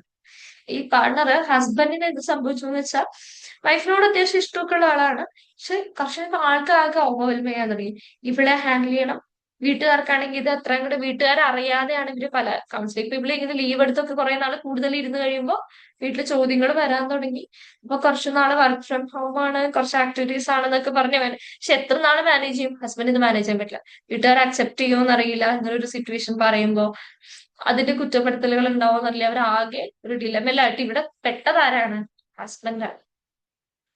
വൈഫിന് ഉറപ്പാണ് മെഡിക്കേഷൻസും കാര്യങ്ങളും ഉള്ളതുകൊണ്ട് ഇവർക്ക് ഈ ഒരു സ്ലീപ്പ് ഇഷ്യൂസും കാര്യങ്ങളും ഒക്കെ വരുന്നുണ്ട്. എപ്പോഴും ക്ഷീണം, ബുദ്ധിമുട്ട്. അപ്പൊ ഓട്ടോമാറ്റിക്കലി വീട്ടിലും ചോദ്യങ്ങൾ വരുമല്ലോ. അതൊക്കെ ആയപ്പോ ഹസ്ബൻഡിന് വീട്ടുകാരോട് എങ്ങനെ പറയും, എങ്ങനെ മാനേജ് ചെയ്യും എന്നറിയുന്നില്ല. അതേപോലെ വൈഫിനെ എങ്ങനെ സപ്പോർട്ട് ചെയ്യണം ആകെ കൺഫ്യൂഷൻ ആയി തുടങ്ങി. പിന്നെ വൈഫ് ഹസ്ബൻഡിനോട് ദേഷ്യപ്പെടുന്നുണ്ട്. ചില സമയത്ത് അവർ ഫ്രസ്ട്രേറ്റഡ് ആയിട്ട് അവർക്കിടയിൽ ചെറിയ ചെറിയ കോൺഫ്ലിക്റ്റുകൾ സ്റ്റാർട്ട് ചെയ്തു. പക്ഷെ ആൾക്കിത് ഹാൻഡിൽ ചെയ്യാനുള്ള ഒരു ബുദ്ധിമുട്ട് അവിടെ നേരിട്ടില്ല. ഈ ഒരു കേസിൽ നമുക്ക് ചെയ്യേണ്ട ആദ്യം ഹസ്ബൻഡ് കൗൺസിലിംഗ് കൊടുക്കുക. വീട്ടുകാരെ അറിയിച്ചേ പറ്റൂ. ഒരു ഡിപ്രഷൻ അല്ലെങ്കിൽ ആൻസൈറ്റി എന്നുള്ളത് വലിയൊരു ഇഷ്യൂ അല്ല എന്നുള്ളത് നമ്മളിത് കപ്പിൾ തെറാപ്പിയിൽ നിന്ന് മാറ്റി ഫാമിലി തെറാപ്പിയിലാക്കേണ്ടി വരും. കാരണം ഫാമിലീസ് അതറിയണം. ഇപ്പൊ നിങ്ങൾക്ക് 1 മാസം മറച്ചു വെക്കാൻ പറ്റും. പക്ഷെ ദിവസങ്ങൾ കഴിയും തോറും ആ കുട്ടിയുടെ കേസിൽ എന്തായാലും ആ കുട്ടിക്ക് പെട്ടെന്ന് ഒരു ജോബിന് പോകാൻ പറ്റില്ല. ഒന്നെങ്കിൽ ലോങ് ലീവ് എടുക്കണം, അല്ലെങ്കിൽ റിസൈൻ ചെയ്യണം. പക്ഷെ നമുക്ക് ഒറ്റയടിക്ക് പറയാൻ പറ്റില്ല. ഈ പറഞ്ഞ പോലെ ട്രീറ്റ്മെന്റ് ഭാഗമാകുമ്പോൾ അവർ തന്നെ റിയലൈസ് ചെയ്തോളും ആ കാര്യം. പിന്നെന്താ വെച്ച് കഴിഞ്ഞാൽ ഫാമിലിനെ അറിയിച്ചേ പറ്റുള്ളൂ. എന്തായാലും അവർക്കിത് ഇതിന്റെ ഒരു സൈക്കോ എഡ്യൂക്കേഷൻ ഫാമിലി മെമ്പേഴ്സിന് കൊടുക്കണം. ആൻഡ് ഹസ്ബൻഡിന് സെപ്പറേറ്റ് കൗൺസിലിംഗ് കൊടുക്കും. ഈ ഒരു കാര്യം മാനേജ് ചെയ്യാനും എവിടെയൊക്കെ വൈഫിനെ ഹെൽപ്പ് ചെയ്യണം, എവിടെയൊക്കെ ട്രിഗർ ആവും, എന്തൊക്കെ സാധ്യതയുണ്ട്. ഹസ്ബൻഡിന്റെ എല്ലാ ഇമോഷൻസും നമുക്ക് മനസ്സിലാക്കിയേ പറ്റും. ഉറപ്പായിട്ടും സ്ട്രെസ് ഉണ്ടാവും. കുറെ നാളിങ്ങനെ വൈഫിന് പുറമെ നടക്കുമ്പോൾ അവർക്ക് ബിസിനസ്സും കാര്യങ്ങളും വേറെ കാര്യങ്ങളൊക്കെ ഉള്ളതും കൊണ്ട് ഹാൻഡിൽ ചെയ്യാനുള്ള ബുദ്ധിമുട്ടുണ്ടാവും. അപ്പൊ അതിന് വേണ്ട സെഷൻസ് ആൾക്ക് സെപ്പറേറ്റ് കൊടുക്കും. അതേ നമുക്ക് ചെയ്യാൻ പറ്റുള്ളൂ. ഇന്ന് ഫാമിലീസിനെ അറിയിക്കാതെ ഒരിക്കലും നമുക്കൊരു സൈക്കാട്രിക് ട്രീറ്റ്മെന്റ് എടുക്കാൻ പറ്റില്ല. അതിപ്പോ എത്ര നാൾ നിങ്ങൾ മറച്ചു വയ്ക്കാൻ പറ്റും? കുറച്ചുകൂടെ വരുമ്പോൾ പോകും. അപ്പൊ അവിടെ ഫാമിലി തെറാപ്പി ഇമ്പോർട്ടന്റ് ആണ്. അപ്പൊ ഫാമിലീസിനെ വിളിച്ചിരുത്തി സൈക്കോ എഡ്യൂക്കേഷൻ കൊടുത്ത് അതിന്റെ ഒരു കാര്യങ്ങളൊക്കെ പറഞ്ഞ് മനസ്സിലാക്കിയിട്ട് തന്നെ നമുക്ക് മുന്നോട്ട് പോകാൻ പറ്റും. ഇനി വേറൊരു കോൺഫ്ലിക്റ്റ് വരുന്ന കേട്ടോ, കപ്പിൾ അതായത് നിങ്ങൾ കപ്പിൾ തെറാപ്പിക്ക് വന്നു, നിങ്ങൾ കപ്പിൾ കൗൺസിലറാണ്. നിങ്ങളോടൊരു ചോദ്യം, നിങ്ങൾ കപ്പിൾ കൗൺസിലറാണ്. ഒരു ഭാര്യ ഭർത്താവ് നിങ്ങളുടെ അടുത്തേക്ക് കുറെ പ്രശ്നങ്ങളായിട്ട് വന്നു. നിങ്ങൾ അവരോട് സംസാരിച്ചു. കപ്പിൾ കൗൺസിലിംഗ് സ്റ്റാർട്ട് ചെയ്തപ്പോൾ നിങ്ങൾക്ക് മനസ്സിലായി ഒരു ക്ലയന്റിന് മൂഡ് ഇഷ്യൂസ് ഉണ്ട് അല്ലെങ്കിൽ മൂഡ് ഡിസോർഡർ ഉണ്ട് എന്ന് നിങ്ങൾ മനസ്സിലാക്കി. ആ സമയത്ത് അവരുടെ ഇൻഡിവിജ്വൽ സെഷൻ നിങ്ങൾ എടുക്കുക, പുറത്തേക്ക് റെഫർ ചെയ്യുക. നിങ്ങൾ കപ്പിൾ കൗൺസിലറാണ്. കപ്പിൾ കൗൺസിലറുടെ പ്രത്യേകത ഭാര്യയും ഭർത്താവിനും ഒന്നിച്ചിരുത്തിയിട്ടേ കൗൺസിൽ ചെയ്യുള്ളൂ. അപ്പോൾ കൗൺസിലിംഗ് ചെയ്യുന്നതിന്റെ ഇടയ്ക്ക് നിങ്ങൾക്ക് മനസ്സിലായി നിങ്ങളുടെ ഭാര്യയ്ക്ക്, അപ്പൊ ഭാര്യനെ പറയാം, ഭാര്യയ്ക്ക് ഒരു ഡിപ്രസീവ് എപ്പിസോഡ് ഉണ്ട് എന്ന് മനസ്സിലായി. ആ ഡിപ്രസീവ് എപ്പിസോഡിനുള്ള കൗൺസിലിംഗ് നിങ്ങൾ കൊടുക്കുവോ അതോ നിങ്ങൾ വേറെ തെറാപ്പിസ്റ്റിന്റെ അടുത്തേക്ക് റെഫർ ചെയ്യുമോ? ഇതാണ് എന്റെ ചോദ്യം. ക്ലിയർ ആയെന്ന് വിചാരിക്കുന്നു. ഒരു ആൻസർ വന്നിട്ടുണ്ട്. യെസ്. ഒരിക്കലും നിങ്ങൾ എടുക്കരുത്. നിങ്ങൾ തുടങ്ങിയത് കപ്പിൾ കൗൺസിലിംഗ് ആണെങ്കിൽ നിങ്ങൾ കപ്പിൾ കൗൺസിലിംഗ് മാത്രം ചെയ്യുക. ആ വ്യക്തിക്ക് ഡിപ്രസീവ് ഡിസോർഡർ ഉണ്ടെങ്കിൽ നിങ്ങളുടെ കൂടെ വർക്ക് ചെയ്യുന്ന ഒരാളുടെ അടുത്തേക്ക് ഇൻഡിവിജ്വൽ തെറാപ്പിസ്റ്റ് ആയിട്ട് റെഫർ ചെയ്യണം. കപ്പിൾ തെറാപ്പിസ്റ്റും ഇൻഡിവിജ്വൽ തെറാപ്പിസ്റ്റും ഒരാളാവാൻ പാടില്ല. അത് എത്തിക്കൽ ഇഷ്യൂ ഉണ്ടാക്കും. കാരണം വെച്ചാൽ നമുക്കുണ്ടല്ലോ, നമ്മൾ പോലും അറിയാതെ ഈ അസുഖമുള്ള ആളുണ്ടല്ലോ, സൈക്കോളജിക്കൽ ഇഷ്യൂ ഉള്ള ആളോട് ഒരു ചായ്വ് വരും. അത് മറ്റേ ആൾക്ക് ബുദ്ധിമുട്ടുണ്ടാക്കും. കാരണം നമ്മൾക്ക് ഒരു കപ്പിൾ കൗൺസിലിംഗ് കിട്ടുന്നേക്കാളും ഇൻഫർമേഷൻ ഇൻഡിവിജ്വൽ തെറാപ്പിയിൽ കിട്ടും. അപ്പൊ നമുക്ക് ആ ഒരു വ്യക്തിയോട് ഒരു അറ്റാച്ച്മെന്റ് വരും, കൗണ്ടർ ട്രാൻസ്ഫറൻസ് കൂടുതൽ വരും. അതുകൊണ്ട് ഒരിക്കലും നിങ്ങൾ കപ്പിൾ തെറാപ്പിയാണ് എടുക്കുന്നതെങ്കിൽ അതിൽ ഏതെങ്കിലും ഒരു പാർട്ട്ണർക്ക് പ്രശ്നം ഉണ്ടെന്ന് കണ്ടാൽ പുറത്തേക്ക് റെഫർ ചെയ്യാം. ഒരിക്കലും ഒന്നിച്ചെടുക്കുക. ഒന്നിച്ചിരുത്തി നമ്മൾ അവരുടെ ഇൻഡിവിജ്വൽ തെറാപ്പിസ്റ്റും നമ്മളാണ്, കപ്പിൾ തെറാപ്പിസ്റ്റും നമ്മളാണ്. അങ്ങനെ ചെയ്യാൻ പാടില്ല. നമുക്ക് ഫീസ് കിട്ടുന്ന കാര്യമാണ്, പക്ഷെ അങ്ങനെ ചെയ്യാൻ പാടില്ല. അത് എത്തിക്കൽ ഇഷ്യൂ ഉണ്ടാക്കും. ആസ് എ സൈക്കോളജിസ്റ്റ് 2 ക്ലയൻസും പിന്നെ നിങ്ങളെ ട്രസ്റ്റ് ചെയ്യില്ല, പെട്ടെന്ന് തന്നെ സെഷൻ നിർത്തിപ്പോകും. അതാണ് സംഭവിക്കുക. എപ്പോഴും നമ്മൾ എന്ത് ചെയ്യണം, പുറത്തേക്ക് ഇൻഡിവിജ്വൽ സെഷൻ റെഫർ ചെയ്യാം. യെസ്. എന്തോ മൈക്ക് ഓൺ ആണ് തോന്നുന്നത്. ഓക്കെ. ഇനി വേറൊരു ഇഷ്യൂ വരുന്നത് ഇന്റിമസി ഇഷ്യൂസ് ആണ്. സെക്ഷൽ ഡിഫിക്കൽട്ടീസ് വരും. അവിടെ ഈ പറഞ്ഞ പോലെ സെക്ഷൽ താല്പര്യങ്ങൾ ഉണ്ടാവില്ല, സെക്ഷൽ ഡിസയേഴ്സ് ഉണ്ടാവില്ല, അതിന് താല്പര്യം ഉണ്ടാവില്ല. അങ്ങനത്തെ ഒക്കെ പ്രത്യേകിച്ച് മെഡിക്കേഷൻ ഒക്കെ എടുത്തു കഴിഞ്ഞാൽ നമ്മുടെ ലിബിഡോ, സെക്ഷൽ എനർജീസ് ഒക്കെ ഒന്ന് കുറയാനുള്ള സാധ്യതയുണ്ട് ചില ആൾക്കാരില്. പിന്നെ ചില സമയത്ത് ഭയങ്കര എലവേറ്റഡ് മൂഡായിരിക്കുന്ന സമയത്ത് നേരെ തിരിച്ചുമായിരിക്കും കേട്ടോ. ബൈപ്പോളാറുള്ള കേസിൽ അവർക്ക് സെക്ഷൽ താല്പര്യം ഉണ്ടാവും, ചിലപ്പോൾ പാർട്ട്ണർക്ക് ആ സമയത്ത് പറ്റില്ല. അങ്ങനത്തെ കുറെ ഇഷ്യൂസ് ഇവർക്കിടയിൽ വരും. സെക്ഷൽ ഡിഫിക്കൽട്ടീസും ഇന്റിമസി ഇഷ്യൂസും വരും. അവിടെ നമുക്ക് ചെയ്യാൻ പറ്റുന്ന സെക്സ് തെറാപ്പിയുടെ, അത് ഈ ഒരു ടോപ്പിക്കിൽ പറയാത്തില്ല, സെക്സ് തെറാപ്പി ടെക്നിക്കുകൾ ചെയ്യും. അതായത് എപ്പോഴും സെക്ഷൽ ആക്ടിവിറ്റീസ് തന്നെ ചെയ്യണം എന്നില്ലല്ലോ. ജസ്റ്റ് നമ്മൾ പറയില്ലേ, ചെറിയ ചെറിയ ടച്ച്, ഒന്ന് കെട്ടിപ്പിടിച്ചിരിക്കുക, ഒന്ന് കടിൽ ചെയ്യുക, അങ്ങനത്തെ കുറച്ച് സിമ്പിൾ ആക്ടിവിറ്റീസ് ഒക്കെ ചെയ്തിട്ട് ഇവർക്കിടയിൽ ഒരു ഇന്റിമസി വീണ്ടും ക്രിയേറ്റ് ചെയ്യാൻ നോക്കുക. ഒരിക്കലും മെഡിക്കേഷനിൽ ഇരിക്കുമ്പോൾ അവർക്കൊരു സെക്സിനൊന്നും താല്പര്യം ഉണ്ടാവില്ല പാർട്ണർക്ക്. പക്ഷെ എന്താ മറ്റേയാൾക്ക് അത് ഒരു നീഡുമാണ്. ആ സമയത്ത് ജസ്റ്റ് അത് പരസ്പരം മനസ്സിലാക്കിക്കൊണ്ട് പോവുക എന്നുള്ളത് വളരെ ഇമ്പോർട്ടന്റ് ആണ്. ഓപ്പൺ ആയിട്ട് ഡിസ്കസ് ചെയ്യുക. അവരുടെ നീഡ്സും ഫിയേഴ്സും ഒക്കെ പരസ്പരം സംസാരിക്കുക എന്നുള്ളത് important. Sex therapy techniques implement ചെയ്യണം. പിന്നെ ഡിസ്തീമിയ പോലെയുള്ള കേസസിൽ, ഡിസ്തീമിയ ഞാൻ പറഞ്ഞു വളരെ മൈൽഡ് ആണ്, പക്ഷെ എന്നാൽ ഇമ്പാക്ട് ഉണ്ടാക്കും. 2 ഇയർ സമയത്തോളം നീണ്ടു നിൽക്കുന്ന ഒരു കണ്ടീഷനാണ് ഡിസ്തീമിയ എന്ന് പറയുന്നത്. ഇവിടെ നമ്മൾ ഇത് അറിഞ്ഞു കഴിഞ്ഞാൽ അക്സെപ്റ്റൻസ് ACT ആണ് നമുക്ക് കൊടുക്കേണ്ടത്. ഡിസ്തീമിയക്കൊക്കെ നമ്മൾ പൊതുവേ കൊടുക്കുന്നത് എല്ലാം കൊടുക്കണം. CBT വേണ്ടെന്ന CBTയും കൊടുക്കണം. പക്ഷെ കോമൺ ആയിട്ട് നമുക്ക് കൊടുക്കാൻ പറ്റുന്നത് ACT ആണ്. അക്സെപ്റ്റൻസ് വാല്യൂസ് ആണ്.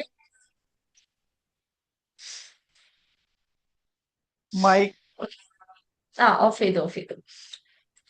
അറിയാതെ ഓണാവുന്നതാ. വീട്ടില് മക്കളൊക്കെ ഉള്ളവര് മക്കളൊന്നും പോയി ഓണാക്കുന്നുണ്ടാവും.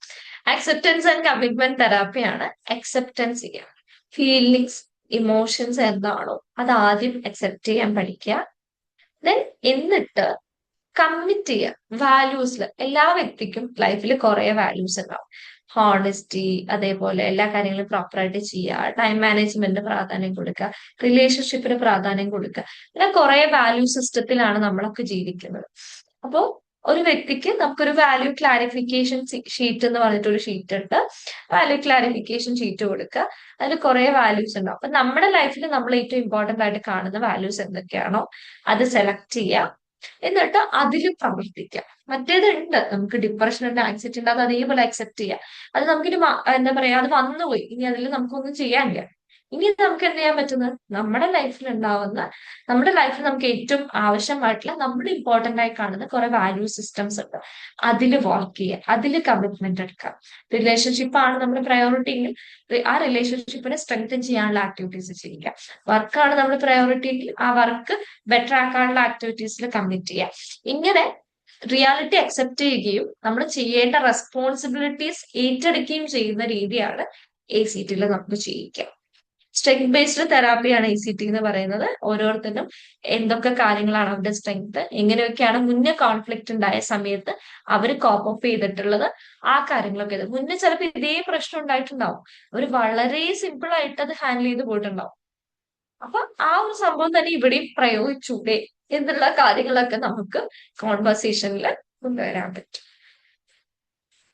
പിന്നെ റിലാപ്സ് തടയാൻ വേണ്ടിയിട്ട് എപ്പോഴും റെഗുലർ ആയിട്ട് ചെക്കിൻസ് എടുക്കാം.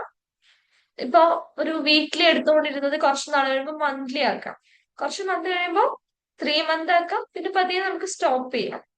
കപ്പിൾസ് ഒക്കെ ആകുമ്പോഴേക്കും അതൊരു പ്രോപ്പർ ആയിട്ട് പോകുന്നുണ്ടാവും. പക്ഷെ നമ്മുടെ നാട്ടിലൊക്കെ വരാൻ സാധ്യത വളരെ കുറവാണ്. വീട്ടിലൊക്കെ ഒക്കെ അവർ എങ്ങനെയെങ്കിലുമൊക്കെ എടുത്തിട്ടുണ്ടാവും. ഒരു ബെറ്റർ ആയി കഴിഞ്ഞാൽ പിന്നെ അവർ അവിടെ സ്റ്റോപ്പ് ചെയ്യും. ഈ നമ്മളൊരു റൊട്ടീൻ ചെക്കപ്പ് എടുക്കണം പറയുമല്ലോ ഫിസിക്കൽ ഹെൽത്തിന്, അതുപോലെ ശരിക്കും ഒരു കൗൺസിലിംഗ് എടുത്തു കഴിഞ്ഞാൽ അത് മന്ത്ലി ആക്കണം, പിന്നെ 3 മാസം ആക്കണം, 6 മാസത്തിൽ ഒരിക്കലാക്കണം, ഇയർലി ഒരിക്കലെങ്കിലും അവർക്ക് ഇടയിലുള്ള ഒരു സെഷൻസ് ബെറ്റർ ആക്കി കൊണ്ടുപോയി കഴിഞ്ഞാൽ റിലേഷൻഷിപ്പ് നന്നായിട്ട് മെയിൻറ്റെയിൻ ചെയ്യാൻ പറ്റും. പക്ഷെ നമ്മുടെ നാട്ടിൽ ചെയ്യുന്ന കുറവാണ്. അപ്പൊ നമുക്ക് തന്നെ അവർക്ക് കൊടുക്കാൻ പറ്റുന്നത് അവരുടെ മൂഡൊക്കെ ഒന്ന് ട്രാക്ക് ചെയ്ത് വെക്കാൻ പറയാം, അവരുടെ ആക്ടിവിറ്റീസ് ഒക്കെ ഒന്ന് സ്വയം മോണിറ്റർ ചെയ്യാൻ പറയാം. എല്ലാം പ്രോപ്പർ ആയിട്ടല്ലേ, എവിടെയെങ്കിലും ബുദ്ധിമുട്ട് തോന്നുന്നുണ്ടെങ്കിൽ പഴയ ടെക്നിക്സ് ഒക്കെ ഇംപ്ലിമെന്റ് ചെയ്യാനായിട്ട് പറഞ്ഞു കൊടുക്കുക. അത്രേ നമുക്ക് ചെയ്യാൻ പറ്റൂ. അവരെന്തായാലും ഇങ്ങനെ റൊട്ടീൻ ചെക്കപ്പ് പോലെയൊക്കെ വരുന്നത് വളരെ കുറവാണ്, നമ്മുടെ നാട്ടിൽ വളരെ കുറവാണ്. ഇനി കപ്പിൾ തെറാപ്പി തന്നെ ഉണ്ട് കേട്ടോ. അപ്പൊ ഇതൊക്കെ നമ്മൾ കുറെ ടെക്നിക്ക് പറഞ്ഞു. ഇതൊക്കെ എല്ലാ തെറാപ്പിയിലും ഉള്ള നമുക്ക് ചെയ്യാൻ പറ്റുന്ന ബേസിക് ടെക്നിക്സ്. ഇനി തെറാപ്പി തന്നെ പല, കപ്പിൾ തെറാപ്പി അല്ലെങ്കിൽ കപ്പിൾ കൗൺസിലിംഗ് എന്ന് പറഞ്ഞതിന് പല രീതിയിൽ നമുക്ക് വരുന്നുണ്ട്. ഒന്ന് ബിഹേവിയർ കപ്പിൾ തെറാപ്പിയാണ്. അതായത് പിള്ളേർക്ക് ഫോക്കസ് ചെയ്യാം, ബിഹേവിയേഴ്സ് ആയിരിക്കും. അവർക്കിടയിൽ കുറെ കൂടി ഒരു പോസിറ്റീവ് ഇന്ററാക്ഷൻസ് കൊണ്ടുവരാ, പോസിറ്റീവ് എഫക്റ്റ് കൊണ്ടുവരാ എന്നുള്ളതായിരിക്കും. അതിലാണ് ഈ ആക്ടിവിറ്റി ഷെഡ്യൂളിംഗ് കൊണ്ടുവരും. പോസിറ്റീവ് റീഎൻഫോഴ്സ്മെന്റ്, അവർ ചെയ്ത കാര്യങ്ങളെ അംഗീകരിക്കുക, എൻകറേജ് ചെയ്യുക, റിവാർഡ് സിസ്റ്റം കൊടുക്കുക എന്നുള്ളതൊക്കെ വളരെ ഇമ്പോർട്ടന്റ് ആണ്. ദെൻ ഗ്രാറ്റിറ്റ്യൂഡ് എക്സസൈസ് കൊടുക്കാം. അല്ലെ, നമ്മൾ എപ്പോഴും ഗ്രേറ്റ്ഫുൾ ആയിട്ടിരിക്കുക, ചെയ്യുന്ന കാര്യങ്ങളിൽ, ചെയ്യുന്ന പ്രവൃത്തികളിൽ നമുക്ക് കിട്ടുന്നതിലൊക്കെ ഗ്രേറ്റ്ഫുൾ ആയിരിക്കുക എന്നുള്ളത് വളരെ ഇമ്പോർട്ടന്റ് ആണ്. അപ്പൊ അത്തരം ഗ്രാറ്റിറ്റ്യൂഡ് ജേർണലിങ്ങും ഗ്രാറ്റിറ്റ്യൂഡ് സെന്റൻസുകളൊക്കെ എഴുതുക, അഫിർമേഷൻസ് എഴുതുക, അങ്ങനെയുള്ള ആക്ടിവിറ്റീസ് ഒക്കെ നമുക്ക് കൊടുക്കാൻ പറ്റും. അത് മാത്രമല്ല, ഈ കപ്പിൾസിന് ഒന്നിച്ച് വീക്ക്ലി ആക്ടിവിറ്റീസ് ഒക്കെ ഷെഡ്യൂൾ ചെയ്യുക, ആക്ടിവിറ്റി ഷെഡ്യൂൾ വീക്ക്ലി ഒന്നിച്ചിരുന്ന് ചെയ്യാൻ പറ്റുന്ന എന്തെങ്കിലുമൊക്കെ ആക്ടിവിറ്റീസും കാര്യങ്ങളും ഒക്കെ കണ്ടുപിടിക്കുക, അവരോട് ഡിസ്കസ് ചെയ്ത് അത് ചെയ്യുക. അതൊക്കെ ഇമ്പോർട്ടന്റ് ആണ്. അതിലൊക്കെയാണ് ഇത് ഫോക്കസ് ചെയ്യുന്നത്, ബിഹേവിയർ തെറാപ്പി ഫോക്കസ് ചെയ്യുന്നത്. പിന്നെ ഈ പറഞ്ഞാല് പ്രോബ്ലം സോൾവിങ് കപ്പിൾ തെറാപ്പി വരുമ്പോഴേക്കും കുറച്ചും കൂടി ഒരു പ്രാക്ടിക്കൽ ആയിട്ടുള്ള സൊല്യൂഷൻസിലാണ് ഫോക്കസ് ചെയ്യുന്നത്. ദെൻ ഇമോഷണൽ ഇഷ്യൂസിൽ, ഇപ്പോ ഒരു പാർട്ണർ ഡിപ്രഷനിലാണ് എന്നുണ്ടെങ്കിൽ ആ വീട്ടില് ആക്ടിവിറ്റീസ്, ഇപ്പൊ വൈഫാണ് ഡിപ്രഷനില്, വൈഫ് ചെയ്യില്ല. അപ്പൊ അവിടെ ഹസ്ബൻഡ് കിടന്ന് പ്രശ്നം ഉണ്ടാക്കിയിട്ടോ അല്ലെങ്കിൽ ഇവിടെ എന്തൊന്നും ചെയ്യാത്തെന്ന് പറഞ്ഞിട്ടോ ഒരു കാര്യമില്ല. അപ്പൊ അവിടെ റെസ്പോൺസിബിലിറ്റി മൊത്തം ഹസ്ബൻഡ് തലയിൽ ഏൽപ്പിക്കരുത്. കാരണം അപ്പൊ ഈ വൈഫ് ഇവിടെ തന്നെ കടന്നു ഷെയർഡ് ആക്കാം, ഷെയർഡ് പ്ലാൻ ആക്കാം. ഇവര് കുറച്ച് ദിവസം ലോ ആണെങ്കിൽ ആള് ചെയ്യട്ടെ, ഇവര് കുറച്ച് ബെറ്റർ ആയ ദിവസങ്ങളിൽ ഇവര് ചെയ്യട്ടെ. അങ്ങനെ ആക്ടിവിറ്റി ഷെഡ്യൂൾ ചെയ്തൊരു ആക്ടിവിറ്റി ഷെഡ്യൂൾ ഉണ്ടാക്കാം, പ്രാക്ടിക്കലി മാനേജ് ചെയ്യുന്നത്. കാരണം ഭർത്താവിന് ജോലിക്ക് പോകേണ്ടതുണ്ടാവും, വേറെ കാര്യങ്ങളുണ്ടാവും. അപ്പോ ഈ പറഞ്ഞാല് ഇവര് ഫുള്ള് ഒന്നും ചെയ്യാതെ വൈഫിനെ ഇരുത്താൻ പറ്റില്ല. കാരണം അവർ ഡൗൺ ആയി പോവുള്ളൂ. ഇവരും ഹൗസ് ഹോൾഡ് ആക്ടിവിറ്റിയിൽ വരണം. പക്ഷെ ഹസ്ബൻഡ് അവിടെ ഹെൽപ്പ് ചെയ്തേ പറ്റുള്ളൂ. കാരണം ഈ ഒരു മൂഡിൽ വൈഫിനെ ഒറ്റയ്ക്ക് എല്ലാം കൂടെ ഹാൻഡിൽ ചെയ്യാനായിട്ട് പറ്റില്ല. അപ്പൊ രണ്ടുപേരും ഇരുത്തി ആ പ്രോബ്ലം ഡിഫൈൻ ചെയ്ത് എന്തൊക്കെ ചെയ്യാൻ പറ്റും, നിങ്ങൾക്ക് എന്തൊക്കെ ചെയ്യാൻ പറ്റും, നിങ്ങൾക്ക് എന്തൊക്കെ ചെയ്യാൻ പറ്റും, എങ്ങനെ മാനേജ് ചെയ്യാൻ പറ്റും, എന്തൊക്കെയാണ് നിങ്ങളുടെ വീട്ടിൽ നിങ്ങൾ സാധാരണ ചെയ്യാറുള്ളത്, എല്ലാം ഡിസ്കസ് ചെയ്ത് ഒരു ഔട്ട്കം ഉണ്ടാക്കിയെടുക്കാം. കുറച്ച് സമയം എടുക്കും, പക്ഷെ അത് വളരെ ശ്രദ്ധിച്ചു ചെയ്യേണ്ട കാര്യം. ഇതിപ്പോ ഒരു ഹൗസ് ഹോൾഡ് ആക്ടിവിറ്റി മാത്രമല്ല, പുറത്തുനിന്ന് സാധനം വാങ്ങുന്നതാവാം, ഒന്നിച്ച് ടൈം സ്പെൻഡ് ചെയ്യുന്നതാവാം, വീട്ടിൽ വേറെ ഫംഗ്ഷൻസ് വരുമ്പോൾ അത് ഹാൻഡിൽ ചെയ്യുന്നതാവാം, വീട്ടുകാരെ പറഞ്ഞ് മനസ്സിലാക്കുന്നതാവാം. അങ്ങനെ ഒരുപാട് പ്രശ്നങ്ങൾ ഉണ്ടാവുമല്ലോ, ഇവർക്കിടയിലുള്ള കോൺഫ്ലിക്റ്റുകളാവാം. എന്തോ ആയിക്കോട്ടെ, അതെന്താണ് പ്രോബ്ലം എന്ന് പറഞ്ഞ് അതിനുള്ള സൊല്യൂഷൻസ് ഡിസ്കസ് ചെയ്ത് ഒരു പ്രോപ്പർ ഐഡിയയിൽ ചെന്ന് എത്തി നിൽക്കുക എന്നുള്ളത് വളരെ ഇമ്പോർട്ടന്റ് ആണ്. ഇന്റർപേഴ്സണൽ തെറാപ്പി ഇവിടെ വരുമ്പോൾ റോളാണ്. ഉറപ്പായിരിക്കും, അതായത് ഇമോഷണലി ഡൗൺ ആവുന്ന സമയത്ത് മറ്റേ വ്യക്തിയിൽ ഭയങ്കര ഡിപ്പെൻഡന്റ് ആയിരിക്കും. ഇമോഷണൽ ആയിട്ടുള്ള പാർട്ട്ണർ, ആ എക്സ്പെക്ടേഷൻസിനെ നമ്മൾ അഡ്ജസ്റ്റ് ചെയ്യണം. എന്നും എപ്പോഴും മറ്റൊരാൾ നമുക്ക് ഡിപ്പെൻഡ് ചെയ്യാൻ അവിടെ ഉണ്ടാവും, എന്നും എപ്പോഴും ഒരാൾ അവൈലബിൾ ആയിരിക്കും എന്നുള്ള ഒരു തോട്ട് ഉണ്ടല്ലോ, അത് പതിയെ പതിയെ നമ്മൾ മാറ്റിയെടുക്കണം, റിയാലിറ്റിയിലോട്ട് കൊണ്ടുവരണം. കാരണം ഇപ്പൊ ഈ പറഞ്ഞ പോലെ ഒരു സമയത്ത് ഇപ്പൊ എനിക്ക് അത്യാവശ്യം എന്ത് വന്നാലും ഓടി വരുന്ന ഫ്രണ്ട്സ് ഉണ്ട്, എന്ത് പ്രശ്നം വന്നാലും കൂടെ നിൽക്കുന്ന ഒരു ഫാമിലി ഉണ്ട്. പക്ഷെ ഈ പറഞ്ഞത് എല്ലാം ലൈഫ് ലോങ് ഉണ്ടാവുമെന്ന് നമുക്ക് ആർക്കും 100% ഉറപ്പിക്കാനൊന്നും പറ്റില്ല. ആ ഒരു എക്സ്പെക്ടേഷൻ ഒരിക്കലും പണ്ടത്തെ ഞാനല്ല, ഇപ്പോഴത്തെ ഞാൻ ഒരു വ്യക്തിയിൽ ഇമോഷണലി ഡിപ്പെൻഡന്റ് ആയി. അപ്പൊ ആ ഒരു അവസ്ഥയിലേക്കാണ് നമ്മളെ ഓരോ ക്ലയന്റിനെയും കൊണ്ടുവരുന്നത്. നമ്മൾക്ക് വരുന്ന എപ്പോഴും നിങ്ങൾ നോക്കിയറിയാം, ക്ലയൻസ് എല്ലാം ആരില്ലെങ്കിലും ഇമോഷണലി ഡിപ്പെൻഡന്റ് ആയിരിക്കും. അത് പാർട്ട്ണറിലായിരിക്കും, പാരന്റ്സിലായിരിക്കാം, ഫ്രണ്ട്സിലായിരിക്കാം, അല്ലെങ്കിൽ എപ്പോഴും ഒരു എക്സ്പെക്ടേഷൻ, എന്നെ ആരെങ്കിലും ഹെൽപ്പ് ചെയ്യും, എന്നെ ആരെങ്കിലും മാനേജ് ചെയ്യും, എനിക്ക് ഇന്ന പ്രശ്നം വരുമ്പോൾ ഇന്ന ആൾ ഉണ്ടാവും. ആ സംഭവം സ്റ്റോപ്പ് ചെയ്യിക്കണം. ഇന്റർപേഴ്സണൽ തെറാപ്പിയിൽ നമ്മൾ ചെയ്യിക്കുന്ന ഒരു കാര്യമാണ്. ആ ഒരു എക്സ്പെക്ടേഷൻസിനെ അഡ്ജസ്റ്റ് ചെയ്യിക്കുക എന്നുള്ളത്, റിയാലിറ്റിയിലോട്ട് കൊണ്ടുവരാന്നുള്ളത്. ദെൻ ഗ്രീഫ് എന്തെങ്കിലും ഉണ്ടാവാം. ഇപ്പൊ വേറൊരു കേസ് ഉണ്ടായിരുന്നത്, കല്യാണം കഴിഞ്ഞതാണ്, പക്ഷെ ഈ പെൺകുട്ടിക്ക് ആ വീട്ടിൽ അഡ്ജസ്റ്റ് ചെയ്യാൻ പറ്റുന്നില്ല. മെയിൻ എന്തായിട്ട് കാരണം അച്ഛന് സുഖമില്ലാതിരുന്ന സമയത്താണ് പെൺകുട്ടിയെ കല്യാണം കഴിപ്പിക്കുന്നത്. അച്ഛന്റെ അവസാനത്തെ ആഗ്രഹമാണ് മകളുടെ കല്യാണം. ആള് മരിക്കുന്ന ഉറപ്പാണ്. അപ്പൊ ആ ഒരു ടൈമിൽ വളരെ ധൃതി പിടിച്ച് നടത്തിയിട്ടുള്ള ഒരു കല്യാണമാണ്. ഈ കല്യാണം കഴിഞ്ഞ് കുറച്ചുനാൾ കഴിഞ്ഞപ്പോഴേക്കും, കല്യാണത്തിന് മുന്നേ അച്ഛൻ മരിച്ചു. പക്ഷെ അച്ഛന്റെ ഒരു ആഗ്രഹം ആയതുകൊണ്ട് ബാക്കിയുള്ളവരെല്ലാവരും കൂടി കല്യാണ ഒരുക്കങ്ങളൊക്കെ തുടങ്ങിയിട്ടിരുന്നു. അച്ഛൻ മരിച്ചത് ആണെങ്കിൽ പോലും ഒരു കുറച്ചു നാളെ മെയിൻ ചടങ്ങുകൾ കഴിഞ്ഞപ്പോ ഈ കല്യാണം നടത്താണ് ഉണ്ടായത്. പുള്ളിക്കാരിക്ക് ഈ ഗ്രീഫ് ഒന്നും പോയിട്ടില്ല. അച്ഛനാണ് ഏറ്റവും കൂടുതൽ കല്യാണം കാണാൻ ആഗ്രഹിച്ചത്, പക്ഷെ കല്യാണത്തിന് അച്ഛനില്ല. അപ്പൊ പുള്ളിക്കാരിക്ക് കയറിപ്പോയ വീട്ടിലൊക്കെ പ്രശ്നം, ആരുമായിട്ട് അഡ്ജസ്റ്റ് ചെയ്യാൻ പറ്റുന്നില്ല, ഇഷ്ടാവുന്നില്ല, അവിടെ പോയിട്ട് ആളെ ഗ്ലൂമി ആയിട്ടിരിക്കുക, ആരോട് സംസാരിക്കുന്നില്ല, ഇന്ററാക്ട് ചെയ്യുന്നില്ല. പെട്ടെന്ന് ദിവസം വീട്ടിലേക്ക് തിരിച്ചു വന്നു. ഇതാണ് ഉണ്ടായത്. ശരിക്കും അവിടെ നമുക്ക് ആ കുട്ടീനെ ബ്ലെയിം ചെയ്യാൻ പറ്റില്ല. കാരണം ആ ഒരു പെൺകുട്ടി അച്ഛനും വളരെ അടുപ്പായിരുന്നു, വളരെ സ്നേഹമായിരുന്നു. ഒരു അച്ഛനും മോളും അത്രയും കണക്റ്റഡ്, എല്ലാത്തിനും അച്ഛനെ ഡിപ്പെൻഡ് ചെയ്തുകൊണ്ടിരുന്ന ഒരു വ്യക്തിയാണ്. അപ്പൊ പുള്ളിക്കാരുടെ ഫുൾ എക്സ്പെക്ടേഷൻ എന്നും അച്ഛനുണ്ടാവും, എല്ലാത്തിനും അച്ഛനുണ്ടാവും. പിന്നെ അച്ഛൻ ആഗ്രഹിച്ചതാണ് ആ കല്യാണം കാണാനായിട്ട്. അതെന്ത് ചെയ്യും, ആളുടെ മനസ്സിലത് മാത്രമേ ഉള്ളൂ, ഗ്രീഫ് ഇങ്ങനെ കടക്കുള്ളില്ല, അത് പോകുന്നില്ല. അല്ലാതെ ഹസ്ബൻഡ് മോശമായിട്ടോ ഹസ്ബൻഡ് വീട്ടുകാർ മോശമായിട്ടല്ല, അവൾക്ക് അവിടെ നിൽക്കാൻ പറ്റുന്നില്ല. അവളുടെ മനസ്സിൽ ഫുള്ളുള്ളത് ഇങ്ങനത്തെ തോട്ട്സ് ആണ്. അപ്പൊ നമ്മൾ ശരിക്കും ഇവിടെ കപ്പിൾസിന്റെ ഇടയിലല്ല കോൺഫ്ലിക്റ്റ്, ആ കുട്ടിയുടെ മനസ്സിൽ കിടക്കുന്ന ഗ്രീഫാണ്. ചെറിയ ചെറിയ കാര്യത്തിന് ഹസ്ബൻഡ് അടുത്ത് വഴക്കുണ്ടാക്കുക, ഓരോരോ കാര്യം പറഞ്ഞ് പരാതികൾ പറയാ, ആകെ ബുദ്ധിമുട്ടായി. കല്യാണം കഴിഞ്ഞ് കുറച്ച് മാസം ആകുമ്പോഴേക്കും ഇവർക്കിടയിൽ ഭയങ്കര പ്രശ്നങ്ങളായി. അവിടെ കിടക്കുന്ന ഗ്രീഫാണ്. ആ കുട്ടിയുടെ അച്ഛൻ എന്നുള്ള ആ ഒരു ഇമോഷനിലാണ് അവൾ ഇപ്പോഴും നിൽക്കുന്നത്. അത് നമ്മൾ സോൾവ് ചെയ്താൽ മാത്രമേ ഈ കപ്പിൾസിന്റെ ഇടയിലുള്ള പ്രശ്നം പരിഹരിക്കാൻ പറ്റൂ. അത് അച്ഛൻ ചെയ്ത പോലെയൊക്കെ ഹസ്ബൻഡ് ചെയ്യണമെന്ന് പറഞ്ഞാല് അത് പോസിബിൾ അല്ല. ഇതൊരു വേറൊരു വ്യക്തിയാണ്, അച്ഛൻ ചെയ്ത പോലെ തന്നെ ചെയ്യണം എന്നുണ്ടാവില്ല. നമുക്ക് ഒരിക്കലും അവിടെ വാശി പിടിക്കാൻ പറ്റുന്ന കാര്യമില്ല. നമ്മൾക്ക് കിട്ടിയത് തന്നെ അവിടെ നിന്നും കിട്ടണം എന്ന് പറയും. അപ്പൊ ഗ്രീഫിൽ വർക്ക് ചെയ്തിട്ട് ഇതിന്റെ കോൺഫ്ലിക്ട്സിൽ നമുക്ക് വർക്ക് ചെയ്യാൻ പറ്റും. അതിനൊക്കെ നമ്മളെ സഹായിക്കുക ഇന്റർപേഴ്സണൽ തെറാപ്പി ആയിരിക്കും. അതൊക്കെയാണ് നമുക്ക് ചെയ്യാൻ പറ്റുന്ന കാര്യങ്ങൾ. ഗ്രീഫിൽ വർക്ക് ചെയ്യാൻ ഉറപ്പായിട്ടും IPT ടെക്നിക്സ് തന്നെ യൂസ് ചെയ്യണം. പിന്നെ കോഗ്നിറ്റീവ് റീസ്ട്രക്ചറിങ് എന്തായാലും വേണ്ടിവരും. കാരണം ഇതൊക്കെ ഇവിടെ നിന്ന് കിട്ടും എന്നുള്ള ഒരു എക്സ്പെക്ടേഷൻ നമ്മൾ ബ്രേക്ക് ചെയ്യണം. അതൊക്കെ വളരെ ഇമ്പോർട്ടന്റ് ആണ്. Then ACT based couple therapy ഉണ്ട്. കുറെ കൂടി കാര്യങ്ങൾ അതേപോലെ അക്സെപ്റ്റ് ചെയ്യാനും രണ്ട് കപ്പിളിന്റെ ഇടയിൽ എമ്പതി കൊണ്ടുവരാം. നേരത്തെ പറഞ്ഞ പോലെ വാല്യൂ ക്ലാരിഫിക്കേഷൻ തുടങ്ങിയിട്ടുള്ള കാര്യങ്ങളൊക്കെ കൊണ്ടുവരണമെങ്കിൽ ACT എന്ന് പറഞ്ഞ കപ്പിൾ തെറാപ്പി ഉണ്ട്. നമ്മൾ ജസ്റ്റ് ഈ കപ്പിൾ തെറാപ്പി എല്ലാം ഓരോന്നും നമ്മൾ സെപ്പറേറ്റ് പഠിക്കണം. കാരണം നമുക്ക് ഏത് ഇഷ്യൂ ആണ് നമ്മുടെ മുന്നിലേക്ക് വരിക എന്നറിയില്ലല്ലോ. കപ്പിൾ തെറാപ്പി എന്ന് പറഞ്ഞ ഒരു അംബ്രല്ല ടേമാണ്. അതിന്റെ ഉള്ളിൽ കുറെ തെറാപ്പി ടെക്നിക്കുകൾ ഉണ്ട്. ബിഹേവിയർ തെറാപ്പി ടെക്നിക്കുകൾ ഉണ്ട്, പ്രോബ്ലം സോൾവിങ് കപ്പിൾ തെറാപ്പി ടെക്നിക്കുകൾ ഉണ്ട്, IPTC ഇന്റർപേഴ്സണൽ കപ്പിൾ തെറാപ്പി ഉണ്ട്, അക്സെപ്റ്റൻസ് ബേസ്ഡ് കപ്പിൾ തെറാപ്പി ഉണ്ട്. ഇങ്ങനെ പല കപ്പിൾ തെറാപ്പി സെക്ഷൻസ് ഉണ്ട്. നമുക്ക് വരുന്ന ക്ലയന്റ് ഏതാണോ അതിനനുസരിച്ച് വേണം നമ്മൾ എന്ത് ചെയ്യാനായിട്ട്, ഏത് തെറാപ്പി വേണം, ഏത് ടെക്നിക്ക് വേണം എന്നുള്ളത് ചൂസ് ചെയ്യാനായിട്ട്. ഈ പറഞ്ഞ കേസിൽ നമുക്ക് കപ്പിൾസിന്റെ ഇടയിൽ നിങ്ങൾ കുറെ ഇന്റിമസി ഉണ്ടാക്കിയിട്ടും കുറെ ആക്ടിവിറ്റി കൊടുത്തിട്ടും അവരെ ഒന്നിച്ച് പുറത്തേക്ക് വിട്ടിട്ടും ഒന്നും ഒരു കാര്യമില്ല. ആദ്യം ആ കുട്ടിയുടെ ഉള്ളിലുള്ള അച്ഛൻ എന്നുള്ള ആ ഗ്രീഫ് ഇല്ലാതാക്കണം. അതിന് കുട്ടിക്ക് ഗ്രീഫ് റിലേറ്റ് അച്ഛനെ പറ്റിയുള്ള ഇമോഷൻസ് എക്സ്പ്രസ് ചെയ്യാനുള്ള ഒരു സ്പേസ് കൊടുക്കണം. കുട്ടിയുടെ എക്സ്പെക്ടേഷൻസ് അറിയണം. കല്യാണത്തിന് പെട്ടെന്ന് ധൃതി പിടിച്ചൊരു കല്യാണമാണ്. ഓൾറെഡി നമുക്ക് അവിടെ അഡ്ജസ്റ്റ്മെന്റ് ഡിസോർഡർ ചെറുതായിട്ടുണ്ട്, അഡ്ജസ്റ്റ് ചെയ്യാനുള്ള ഒരു ബുദ്ധിമുട്ടുണ്ട്. അപ്പൊ അതിൽ നമ്മൾ വർക്ക് ചെയ്യണം. അപ്പൊ ആ കുട്ടിക്ക് ഒരു ഇൻഡിവിജ്വൽ തെറാപ്പി സെപ്പറേറ്റ് ആവശ്യമാണ്.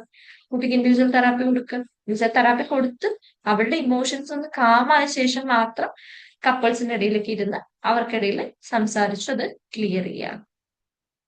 അപ്പൊ മിക്ക കേസസിലും നിങ്ങൾ നോക്കിക്കഴിഞ്ഞാൽ എപ്പൊ നമ്മൾ കപ്പിൾ തെറാപ്പി കൊണ്ടുവന്നാലും ഒന്നെങ്കിൽ ആർക്കെങ്കിലും ഒരു ഇൻഡിവിജ്വൽ തെറാപ്പി വേണ്ടി വരും.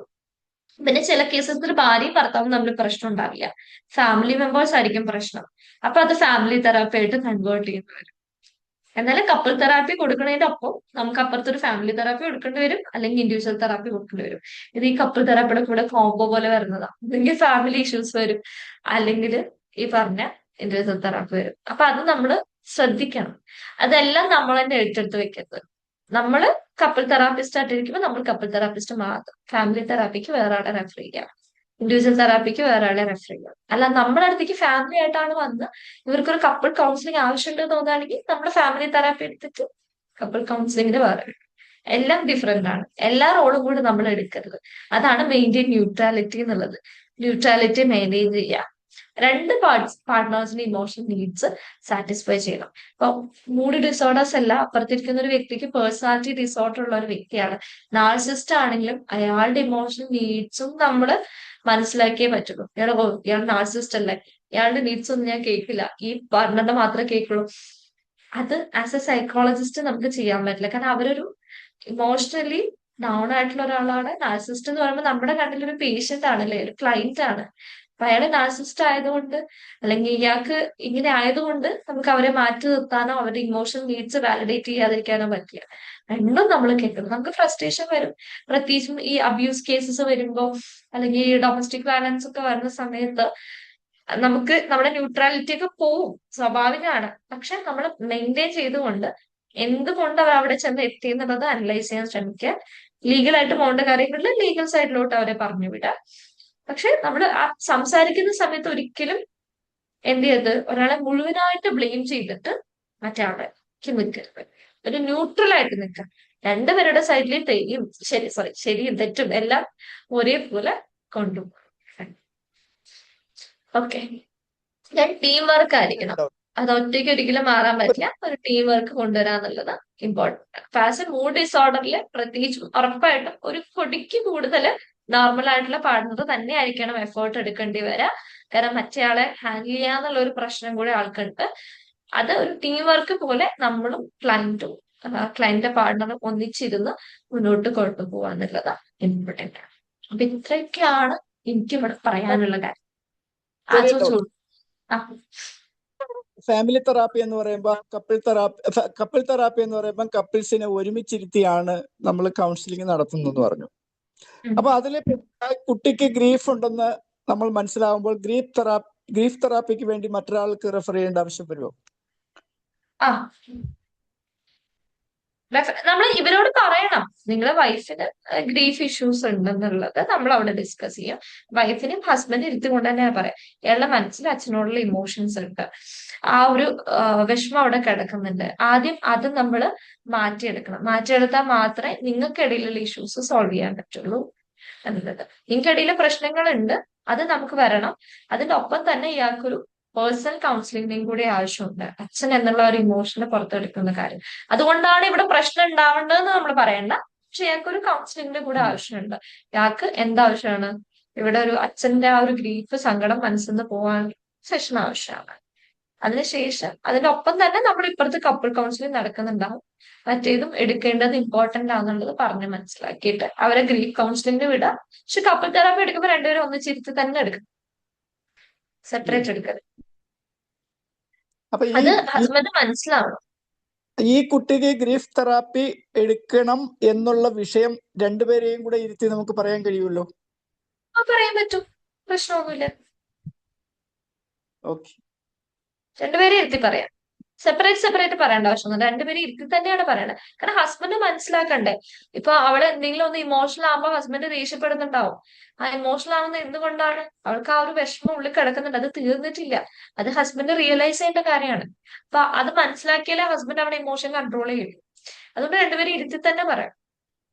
സെപ്പറേറ്റ് പറയും. ചിലപ്പോ വിളിക്കും ഇവര്, സെപ്പറേറ്റ് നമുക്ക് ഇമോഷൻ പറയാം. അപ്പൊ നമ്മൾ പറയാം, ഓക്കെ എനിക്ക് നിങ്ങളുടെ ഇമോഷൻ ഒക്കെ മനസ്സിലായി, എന്തായാലും ഒരു കാര്യം ചെയ്യും, അടുത്ത സെഷനിൽ നിങ്ങൾ ഹസ്ബൻഡിനെയും കൂട്ടി വരും അല്ലെങ്കിൽ വൈഫിനെയും കൂട്ടി വരും, നമുക്ക് ഒന്നിച്ചിരുന്ന് ഡിസ്കസ് ചെയ്യാം എന്ന് പറഞ്ഞിട്ട് എന്ത് ചെയ്യാം.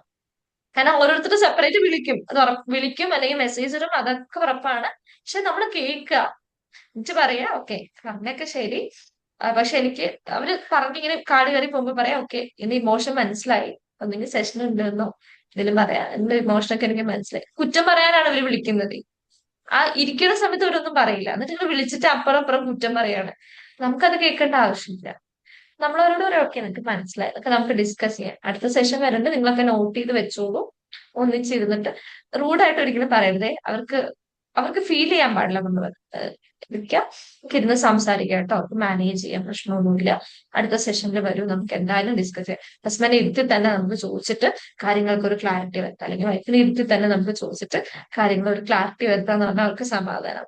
എന്നിട്ട് പിന്നെ അവരെ പിടിച്ചിരുത്തിയിട്ട് നേരത്തെ പറഞ്ഞല്ലോ, ഒരാൾ പറയും മിണ്ടാതിരിക്കാൻ, മറ്റേയാളെ അവർ പറഞ്ഞു കഴിഞ്ഞിട്ട് ഇവര് റെസ്പോണ്ട് ചെയ്യാം. അത് നമ്മുടെ മുന്നിൽ നമ്മൾ കുറച്ച് പ്രശ്നമാണ്, നമ്മളൊന്ന് ഹാൻഡിൽ ചെയ്ത് വിടണം. ഇല്ലെങ്കിൽ ഒരാൾ ഇങ്ങനെ പറഞ്ഞുകൊണ്ടിരിക്കും, മറ്റാൾ മിണ്ടാതിരിക്കും. അങ്ങനെയല്ല. ഇപ്പൊ ഒരാളിപ്പോ പറയാണ് ഇയാള് എപ്പോഴും ഫ്രണ്ട്സിന്റെ കൂടെ പോവാണ്, എനിക്കൊരു ടൈം തരുന്നില്ല, എനിക്കൊരു തീരെ ക്വാളിറ്റി ടൈം ഇല്ല എന്ന് വൈഫ് പറയുകയാണെങ്കിൽ അവിടെ നിർത്തണം. എന്നിട്ട് ഹസ്ബൻഡിനോട് അപ്പൊ നമ്മളെങ്ങോട്ട് തിരിയണം, അങ്ങനെയാണോ നിങ്ങൾ എപ്പോഴും ഫ്രണ്ട്സിന്റെ കൂടെ പോവാ? ഇല്ലാന്നുണ്ടെങ്കിൽ ഉണ്ടല്ലോ, ഇത് ഒരു 10 കൊല്ലത്തെ കഥ മൊത്തം പറയും വൈഫ് അവിടെ ഇരുന്നിട്ട്. നമ്മൾ 1 മണിക്കൂറല്ല 2 മണിക്കൂർ എടുത്താൽ അത് തീരില്ല. അപ്പോഴേക്കും ഹസ്ബൻഡ് ഇവിടുന്ന് ചൂടാവാൻ തുടങ്ങും, പിന്നെ നമ്മുടെ കയ്യിൽ നിൽക്കില്ല. വൈഫ് ഒരു ബ്ലെയിം പറഞ്ഞാൽ ആ മൊമെന്റില് നമ്മളത് ഹസ്ബൻഡിന്റെ അടുത്തേക്ക് തിരിച്ചിടുക, എന്നിട്ട് ചോദിക്കുക ഇങ്ങനെ പറയണ്ടല്ലോ എന്താണ് നിൽക്കുക. അപ്പൊ ഇവരോട് പറയാൻ നിൽക്കും, എന്താ പറയണത് നോക്കട്ടെ എന്ന് പറഞ്ഞിട്ട് ഇത് കേൾക്കാം. ഇവിടുന്ന് ഇയാള് വൈഫിനെ ഇവിടെ എപ്പോഴും വന്നു കഴിഞ്ഞാൽ ഓരോ പരാതികളാണ്, അതുകൊണ്ടാണ് ഞാൻ ഫ്രണ്ട്സിന്റെ കൂടെ പോകണമെന്നാണെങ്കിൽ, ആണോ അങ്ങനെയാണോ ശരി ഞാൻ ചോദിച്ചു നോക്കട്ടെ എന്നിട്ട് ഇപ്പുറത്ത് ചോദിക്കുക. അങ്ങനെ നമ്മള് കുറച്ച് കഷ്ടപ്പെട്ട് ഹാൻഡിൽ ചെയ്യേണ്ടി വരും. അല്ലാന്നുണ്ടെങ്കിൽ ഉണ്ടല്ലോ, ഇത് കപ്പിൾ കൗൺസിലിംഗിൽ മാത്രമല്ല കേട്ടാ, എന്ന് രണ്ടുപേരും ഒന്നിച്ച് നിങ്ങളുടെ മുന്നിൽ കൗൺസിലിംഗിന് വന്നോ, അത് പാരന്റും പ്രത്യേകിച്ച് പാരന്റും കുട്ടിയായാലും 2 കപ്പിൾസ് ആയാലും ഒക്കെ ഉണ്ടല്ലോ, ഈ 2 സിറ്റുവേഷനിലും ഒരാൾ മാത്രം ഇതിന് കത്തിക്കേറി പറഞ്ഞുകൊണ്ടിരിക്കും. അപ്പൊ മറ്റൊരാൾ ഫ്രസ്ട്രേറ്റഡ് ആവും, പിന്നെ അവിടെ നമുക്കൊന്നും ആ സെഷനിൽ ചെയ്യാൻ പറ്റില്ല, നമ്മൾ പെട്ടുപോകും. അപ്പൊ ആ ഒരു കാര്യം നമ്മളൊന്ന് പതിയെ 2 പേർക്ക് സംസാരിക്കാനുള്ള അവസരം കൊടുക്കുക. ചിലപ്പോ കുറച്ചു നേരം നമുക്ക് ഗ്യാപ്പ് കിട്ടില്ലായിരിക്കും ഇതിന്റെ ഇടയിൽ ഒന്ന് കയറാനായിട്ട്, പക്ഷെ പെട്ടെന്ന് ഇടയിൽ ഒരു മിനിറ്റ്, എന്നാലും ഇത്ര നേരം പറഞ്ഞില്ല, എനിക്ക് ഇമോഷനൊക്കെ മനസ്സിലായി, വിഷമമുണ്ട്, ഇങ്ങനെ പ്രശ്നമുണ്ട്, ഹസ്ബൻഡ് കൺസിഡർ ചെയ്യുന്നില്ല, അല്ലാത്ത എനിക്ക് മനസ്സിലായി, ആളുടെ സൈഡ് കൂടി കേൾക്കട്ടെ, ഇനി വൈഫ് ഇങ്ങനെയാണല്ലേ ശരി മനസ്സിലായി എന്ന് പറഞ്ഞിട്ട് നമ്മൾ പതിയെ ഒന്ന് ഡൈവേർട്ട് ചെയ്തിടണം. ഇല്ലെങ്കിൽ നമുക്ക് ഒരു സെഷൻ മൊത്തം ഒരു സൈഡ് മാത്രം കേൾക്കാൻ പറ്റും. അത് ഡോമിനൻസും ഉണ്ടാട്ടോ. ചിലയിടത്തൊക്കെ ഹസ്ബൻഡ് ആയിരിക്കും, ഹസ്ബൻഡ് മാത്രം പറയും, വൈഫ് ഇങ്ങനെ മിണ്ടാതിരിക്കും. ചിലയിടത്ത് വൈഫ് മാത്രം പറയും, ഹസ്ബൻഡ് മിണ്ടാതിരിക്കും. അപ്പൊ നമുക്ക് കപ്പിൾ കൗൺസിലിംഗ് പോസിബിൾ അല്ല. ഒരു ഒന്നിച്ചു പോകാനാണല്ലോ നമ്മുടെ അടുത്തേക്ക് വന്നിരിക്കുന്നത്. അപ്പൊ അത് നമ്മൾ ഹാൻഡിൽ ചെയ്യണം. ഇതേ കേസാണ് അഡോളസൻസിന്റെ. പ്രത്യേകിച്ചും അമ്മമാരായിരിക്കും കേട്ടോ മിക്കവാറും വരെ. അമ്മമാര് വരുന്ന സമയത്തുണ്ടല്ലോ, ഈ കുട്ടീനെ അവിടെ മുന്നിലൂടെ കൊണ്ടിരുത്തിയിട്ട് 1 മണിക്കൂർ നീണ്ട് കുറ്റം പറയാനായിട്ടാണ് അവർ വരുന്നത്. അത് കേൾക്കുന്ന ഒരു കുട്ടിക്ക് നമ്മളോടും വെറുപ്പ്, അമ്മയോടും വെറുപ്പ്, കുട്ടിക്കൊന്നും നമ്മളോട് തുറന്ന് പറയാനും പറ്റില്ല, നമ്മളുടെ ട്രസ്റ്റും ഉണ്ടാവില്ല. അപ്പോ അത് മാനേജ് ചെയ്യാന്നുള്ളത് നമ്മുടെ ഒരു എബിലിറ്റി തന്നെയാണ്. കുറച്ചൊക്കെ 2 പേരുടെയും സൈഡിൽ നിന്നുള്ള കോൺവെർസേഷൻ ഒരേപോലെ നമ്മൾ കൊണ്ടുവരണം. 2 പേരെയും ഇന്ററാക്ട് ചെയ്യണം. ഇപ്പൊ 2 പേരും നമ്മുടെ തെറാപ്പിക്ക് മുന്നിൽ ഒന്നിച്ചു വന്നോ, 2 പേരെയും നമ്മൾ എന്ത് ചെയ്യണം, മാനേജ് ചെയ്ത് കൊണ്ടുവന്നേ പറ്റുള്ളൂ. അത് ഇത്തിരി പ്രാക്ടീസ് ചെയ്യുമ്പോൾ തന്നെ വരും. എനിക്കും സെയിം സിറ്റുവേഷൻ ഉണ്ട്. ഫസ്റ്റത്തെ സെഷനിൽ പോയപ്പോ പാരന്റ് ഇങ്ങനെ ഇരുന്ന് പറയാ, കുട്ടിയോട് എനിക്കൊന്നും ചോദിക്കാനും പറ്റില്ല, ഇങ്ങനെ മാനേജ്. ഫസ്റ്റ് ഒക്കെ കേസ് എടുക്കുമ്പോ ആ ഒരു ബുദ്ധിമുട്ടുണ്ടായിരുന്നു, പക്ഷെ ഇപ്പൊ ഇല്ല. അത് ആദ്യം നമ്മളൊന്ന് പ്രാക്ടീസിലോട്ട് ഇറങ്ങുന്ന സമയത്ത് ഒരു ബുദ്ധിമുട്ടേ ഉണ്ടാവുള്ളൂ. പിന്നെ നമ്മൾ പഠിക്കും. കുറെ സെയിം സിറ്റുവേഷൻ കണ്ടു വരുമ്പോൾ നമുക്കറിയാം ഇവർ ഇതാണ് പറയാൻ പോകുന്നത്, നമുക്ക് നേരത്തെ ഒരു ധാരണ കിട്ടും. നമ്മള് നൈസായിട്ട് ആണല്ലേ, മനസ്സിലായി, ഓക്കെ, വിഷമമുണ്ട്, ശരി, എനിക്ക് മനസ്സിലായി, അമ്മയുടെ വിഷമമൊക്കെ മനസ്സിലാവുന്നുണ്ട്, കഷ്ടപ്പെട്ടാണല്ലേ മക്കളെ വളർത്തുന്നതൊക്കെ മനസ്സിലായി, എന്നാലും മോളോട് ചോദിക്കട്ടെ ഞാൻ എന്തായാലും, അവളുടെ അവസ്ഥ എന്താ, അവൾക്ക് എന്താ പറയാണെന്ന് നോക്ക്, ഇങ്ങനെയൊക്കെ അറിഞ്ഞിട്ട് നൈസായിട്ട് ഡൈവേർട്ട് ചെയ്യാം. കാരണം നമുക്ക് രണ്ടുപേരെ ഹേർട്ട് ചെയ്യാൻ പറ്റില്ല, കാരണം രണ്ടുപേർക്കും അവരുടേതായ ശരികളുണ്ട്, എല്ലാം ഉണ്ട്. നമുക്ക് രണ്ടുപേരും ബ്ലെയിം ചെയ്യാൻ പറ്റില്ല, രണ്ടുപേരെയും സെൽഫിഷ് ആയിട്ട് കാണാൻ പറ്റില്ല, രണ്ടുപേരും പറഞ്ഞ കേൾക്കും വേണം. അപ്പൊ നമ്മളെപ്പോഴും ന്യൂട്രൽ ആയിട്ട് ഇരിക്കാൻ മാക്സിമം ട്രൈ ചെയ്യുക എന്നുള്ളതാണ്. 100% പറ്റില്ലായിരിക്കാം, പക്ഷെ ഒരു 90% എങ്കിലും ശ്രമിക്കുക എന്നുള്ളതാണ് ഏറ്റവും ഇമ്പോർട്ടന്റ് ആയിട്ടുള്ളത്. നമുക്ക് ഇത് മാം വരും, ഒരാളോട് ഒരു ഇമോഷൻ അഡോളസൻസ് കണക്ഷൻ ഒക്കെ ഫീൽ ചെയ്യും. പറയൂ. മാം അഡോളസൻസ് പിന്നെ ഓപ്പൺ അപ്പ് ആവില്ലല്ലോ പേരൻസ് ഇരിക്കുമ്പം, ഇല്ല, അപ്പൊ അവര് നമുക്ക് കുറച്ചല്ലേ പറയാം, സംസാരിക്കുള്ളൂ. വാർത്തക ഈ കപ്പിൾ തെറാപ്പിയിൽ മാത്രം ഒന്നിച്ചിരുന്ന് കേട്ടാൽ മതി. അഡോളസന്റ് കേസൊക്കെ വരുമ്പോ കുട്ടികൾ ഒരിക്കലും പാരന്റ് ഇരിക്കുമ്പോ ഒന്നും പറയില്ല, അത് ഒന്നും നമുക്ക് പറയും. ഉറപ്പാണ്. അപ്പൊ ഓ പാരന്റിനോട് അപ്പം പറഞ്ഞാൽ അവരെ മതി, സെപ്പറേറ്റ് സംസാരിച്ചിട്ട് പിന്നീട് പാരന്റ്സ് ആയിട്ട് സെപ്പറേറ്റ് സംസാരിക്കാം, അതെ പിന്നീട് ഒന്നിച്ചിരുന്ന് സെപ്പറേറ്റ് സംസാരിക്കാം. എന്നിട്ട് ഒന്നിച്ചിരുന്ന് സംസാരിക്കാം. വേണമെങ്കിൽ രണ്ടാമത് പാരന്റിനെ പുറത്തേക്കാം, ഒരു വട്ടമല്ല, ഒന്നോ രണ്ടോ വട്ടമൊക്കെ പാരന്റിനെ പുറത്തേക്കിട്ട് അവരോട് സംസാരിക്കാം. ചിലപ്പോ നേരത്തെ പറയാത്തൊരു വിഷയം രണ്ടാമത് സംസാരിക്കുമ്പോഴായിരിക്കും വരുന്നത്, അപ്പൊ കുട്ടി അതെ വീണ്ടും സൈലന്റ് ആയിട്ടുണ്ടാവും. അപ്പൊ നമുക്കറിയാം, ഓക്കെ ശരി, കുറച്ചു നേരം കൂടി ഞാൻ എന്താ ഒന്നും കൂടി ഒറ്റയ്ക്ക് ഒന്ന് സംസാരിച്ചു നോക്കട്ടെ. കാരണം നമുക്ക് വേറെ ഓപ്ഷൻ ഇല്ല, കാരണം പാരന്റ് ഇരിക്കുമ്പോ കുട്ടി വാ തുറക്കില്ല, ഇനി തുറന്നാൽ തന്നെ മുഴുവൻ സത്യം പറയൂല. നമുക്ക് എന്തായാലും പാരന്റ്സിനെ പുറത്താക്കേണ്ടി വരും. അതായത് കുട്ടീനെ പുറത്തിരുത്തിയിട്ട് പാരന്റിനെ കേൾക്കേണ്ടി വരും, പുറത്തിരുത്തിട്ട് കുട്ടീനെ കേൾക്കേണ്ടി വരും. അവിടെയാണ് നമുക്ക് ഇങ്ങനെ ഓരോരുത്തരും പിടിച്ച് പുറത്താക്കി തിരിച്ചുകൊണ്ട് വരുന്നത്. കപ്പിൾ തെറാപ്പിയിൽ അങ്ങനത്തെ ഒരു സംഭവം ഇല്ല, ഒന്നിച്ചിരുത്താ, ഒന്നിച്ച് പറയാ ആ കാര്യങ്ങൾ. മേഡം കപ്പിൾ തെറാപ്പിയിലെ അവർക്ക് ഇപ്പോ ഒരാൾക്ക് മറ്റേ ഇപ്പോ ഹസ്ബൻഡിന് അറിയാത്ത എന്തെങ്കിലും, അപ്പൊ അതായത് എന്തെങ്കിലും സീക്രട്ട് ആയിട്ട് നമ്മളോട് പറയണം എന്നുണ്ടെങ്കിലോ, അങ്ങനെ നമ്മളോട് പറഞ്ഞിട്ടുണ്ടെങ്കിൽ ഇപ്പൊ വേണ്ടി ഫോണിൽ കൂടെ വന്നാൽ വളരെ സെൻസിറ്റീവ് ആയിട്ട് അവര് ഭയങ്കരമായിട്ട് റിക്വസ്റ്റ് ചെയ്യുകയാണെങ്കിൽ നമുക്ക് സമ്മതിച്ചു കൊടുക്കാം. ശരിക്കും ചെയ്യാൻ പാടില്ല എന്നാണ് തെറാപ്പി ഒക്കെ. പിന്നെ ചില സിറ്റുവേഷൻസിലൊക്കെ ഈ അബ്യൂസ് ഒക്കെ ഉള്ള കേസസിലുണ്ടല്ലോ, നമുക്ക് അങ്ങനത്തെ ഒരു സംശയം തോന്നുകയാണെങ്കിൽ, അല്ലെങ്കിൽ ഇത് വരികയാണെങ്കിൽ ഒന്ന് പറയാം, ഹസ്ബൻഡിനോട് പറഞ്ഞ് വൈഫ് ഒന്ന് സംസാരിക്കാം, എന്നിട്ട് അതേപോലെ ഹസ്ബൻഡ് ഒറ്റയ്ക്ക് എടുത്ത് സംസാരിച്ചാൽ മതി, എന്നിട്ട് ഒന്നിച്ചിരുത്താം. വീണ്ടും പ്രശ്നങ്ങൾ ഡിസ്കസ് ചെയ്യുന്ന സമയത്ത് രണ്ടുപേരും ഉണ്ടായിരിക്കണം. മാക്സിമം അങ്ങനെ ചെയ്യാം, മാക്സിമം ഒന്നിച്ചിരുന്ന് ചെയ്യാം. പിന്നെ ചില സിറ്റുവേഷനൊക്കെ നമുക്ക് ബ്രേക്ക് ചെയ്യേണ്ടി വരും, കാരണം നീ പറഞ്ഞ പോലെ നമ്മുടെ ഒരു ഇന്ത്യൻ കോണ്ടെക്സ്റ്റിലോട്ടൊക്കെ വരുമ്പോഴേക്കും ഈ പറഞ്ഞ പോലെ ഒന്നിങ്ങനെ ഒരാളിങ്ങനെ ഡോമിനന്റ് ആയിട്ടിരിക്കും, മറ്റുള്ള മിണ്ടുകയില്ല, അങ്ങനത്തെ സിറ്റുവേഷൻ വരും. അല്ലെങ്കിൽ നമുക്ക് തന്നെ തോന്നുകയാണ് ഇവിടെ എന്തോ അബ്യൂസ് ഉണ്ടല്ലോ, ഇത് ശരിയല്ലല്ലോ എന്ന് നമുക്ക് ഫീൽ ചെയ്യാം അങ്ങനത്തെ സിറ്റുവേഷൻസിൽ. അല്ലെങ്കിൽ ചിലപ്പോൾ നമ്മളോട് പാർട്ണർ നേരത്തെ റിക്വസ്റ്റ് ചെയ്തിട്ടുണ്ടോ എനിക്ക് പേഴ്സണലി കുറച്ച് സംസാരിക്കണം എന്ന്, അവര് വളരെ സീരിയസ് ആയിട്ടുള്ള റിക്വസ്റ്റ് ആയിട്ട് നമുക്ക് ഫീൽ ചെയ്യുകയാണെന്നുണ്ടെങ്കിൽ നിൽക്കാം. പിന്നെ ഈ കുറ്റം മാത്രമാണ് പറഞ്ഞുകൊണ്ടിരിക്കുന്നത് വെച്ചാൽ പതിയെ അതിനെ സ്റ്റോപ്പ് ചെയ്തിട്ട് രണ്ടുപേരും ഒന്നിച്ചിരുത്തുക. അല്ല വളരെ സെൻസിറ്റീവ് ആയിട്ടുള്ള ഇഷ്യൂസ് ആണെങ്കിൽ സെപ്പറേറ്റ് കേൾക്കണതിൽ തെറ്റൊന്നുമില്ല. മാക്സിമം ഈ ഇഷ്യൂസ് സോൾവ് ചെയ്യുന്ന സമയത്ത് അവർ ഒന്നിച്ചുണ്ടാവണം എന്ന്. ഈ സെൻസിറ്റീവ് ആയിട്ടുള്ള കേസസ്, ഇമോഷണൽ ഇഷ്യൂസ് വരുമ്പോൾ സെപ്പറേറ്റ് കേൾക്കാം. ഓക്കെ, ക്ലിയർ ആയില്ലേ ചോദിച്ചത്? യെസ്, ക്ലിയർ ആയി. പിന്നെ ഡൊമസ്റ്റിക് വയലൻസ് ഒക്കെ ഉള്ള കേസ് വരികയാണെങ്കിൽ അത് പിന്നെ നമ്മുടെ കയ്യിൽ നിൽക്കില്ല. നമ്മൾ അവരെ കാര്യം പറഞ്ഞ് മനസ്സിലാക്കിയിട്ട് ഹയർ ആയിട്ടുള്ള ലൈസൻസ്ഡ് ആയിട്ടുള്ള ആളുകളിലേക്ക്, അതല്ലെങ്കിൽ ലീഗൽ ഇഷ്യൂസിലോട്ട് അത് റെഫർ ചെയ്ത് വിടാം. കോർട്ടിന്റെ പരിധിയിലൊക്കെ വരുന്ന കേസസ് ആണെങ്കിൽ അവിടെ നമുക്ക് ഈ കോൺഫിഡൻഷ്യാലിറ്റി ഒക്കെ ബ്രേക്ക് ചെയ്യേണ്ടി വരും. ഭയങ്കരമായിട്ടുള്ള അബ്യൂസ് ഒക്കെ ഉണ്ടെങ്കിൽ ഒരു കാര്യം പറഞ്ഞ് മനസ്സിലാക്കി ലീഗൽ സഹായം എടുക്കാനുള്ള ഇത് ചെയ്തു കൊടുക്കുക. നമുക്ക് ഇപ്പൊ ഗവൺമെന്റിലൊക്കെ ആണെങ്കിൽ നമുക്ക് ചെയ്യാൻ പറ്റും. ഈ സൈക്കാട്രിക് സോഷ്യൽ വർക്കേഴ്സിന്റെ അടുത്തേക്കാണ് നമ്മൾ റെഫർ ചെയ്ത് വിടുക, അവരാണ് അവിടുന്ന് ഗൈഡ് ചെയ്ത് വിടുക. ഇപ്പൊ ഇവിടെ നിങ്ങൾക്ക് ഇപ്പൊ ഗവൺമെന്റ് സർവീസിലല്ലായിരിക്കും, പലരും പ്രൈവറ്റ് ക്ലിനിക്കിലായിരിക്കും, അവിടെ നമുക്കൊരു സൈക്കാട്രിക് സോഷ്യൽ വർക്കർ ഒന്നും പലപ്പോഴും ഉണ്ടാവില്ല.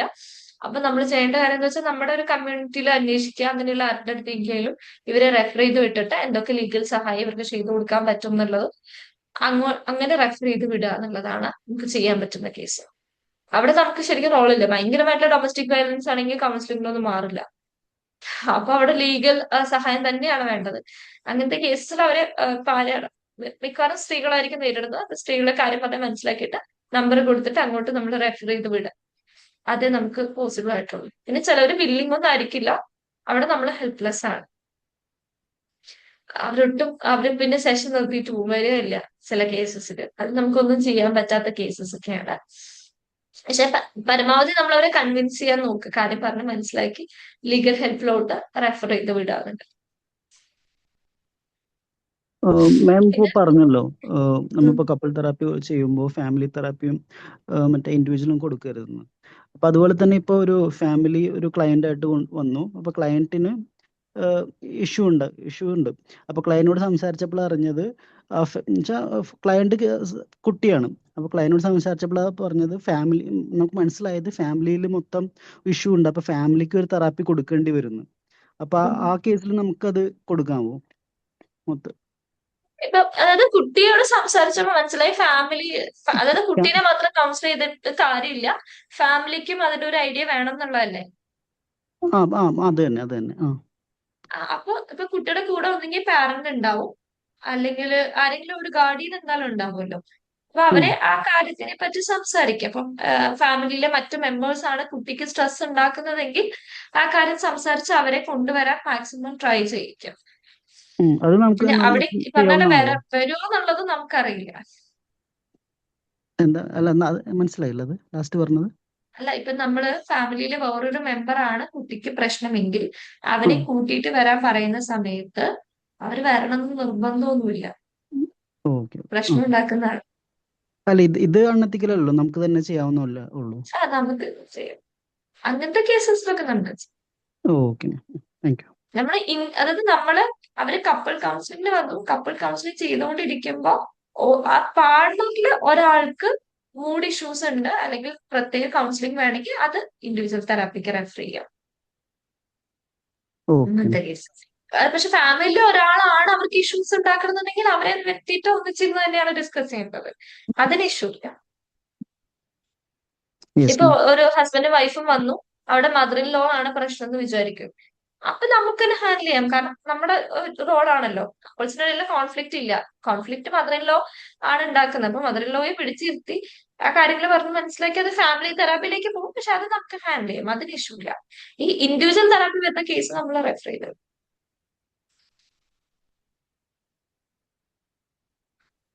വേറെ എന്തെങ്കിലും ഡൗട്ട് ഉണ്ടോ?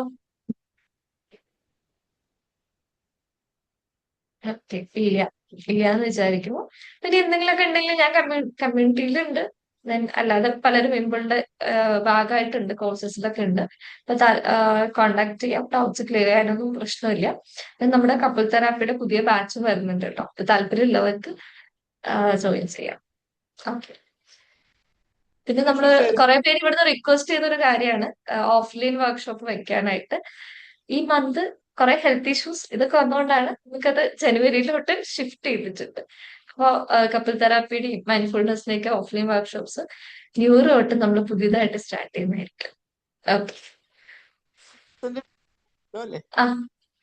ഓക്കെ, വേറെ ഡൗട്ട് ഒന്നും ഇല്ലല്ലോ ആർക്കും? ഇല്ലേ? ഇല്ലാന്ന് വിചാരിക്കാം. Okay, thank you. Okay, thank you very much. Thank you, Thank you all. Good night. Good night. Good night.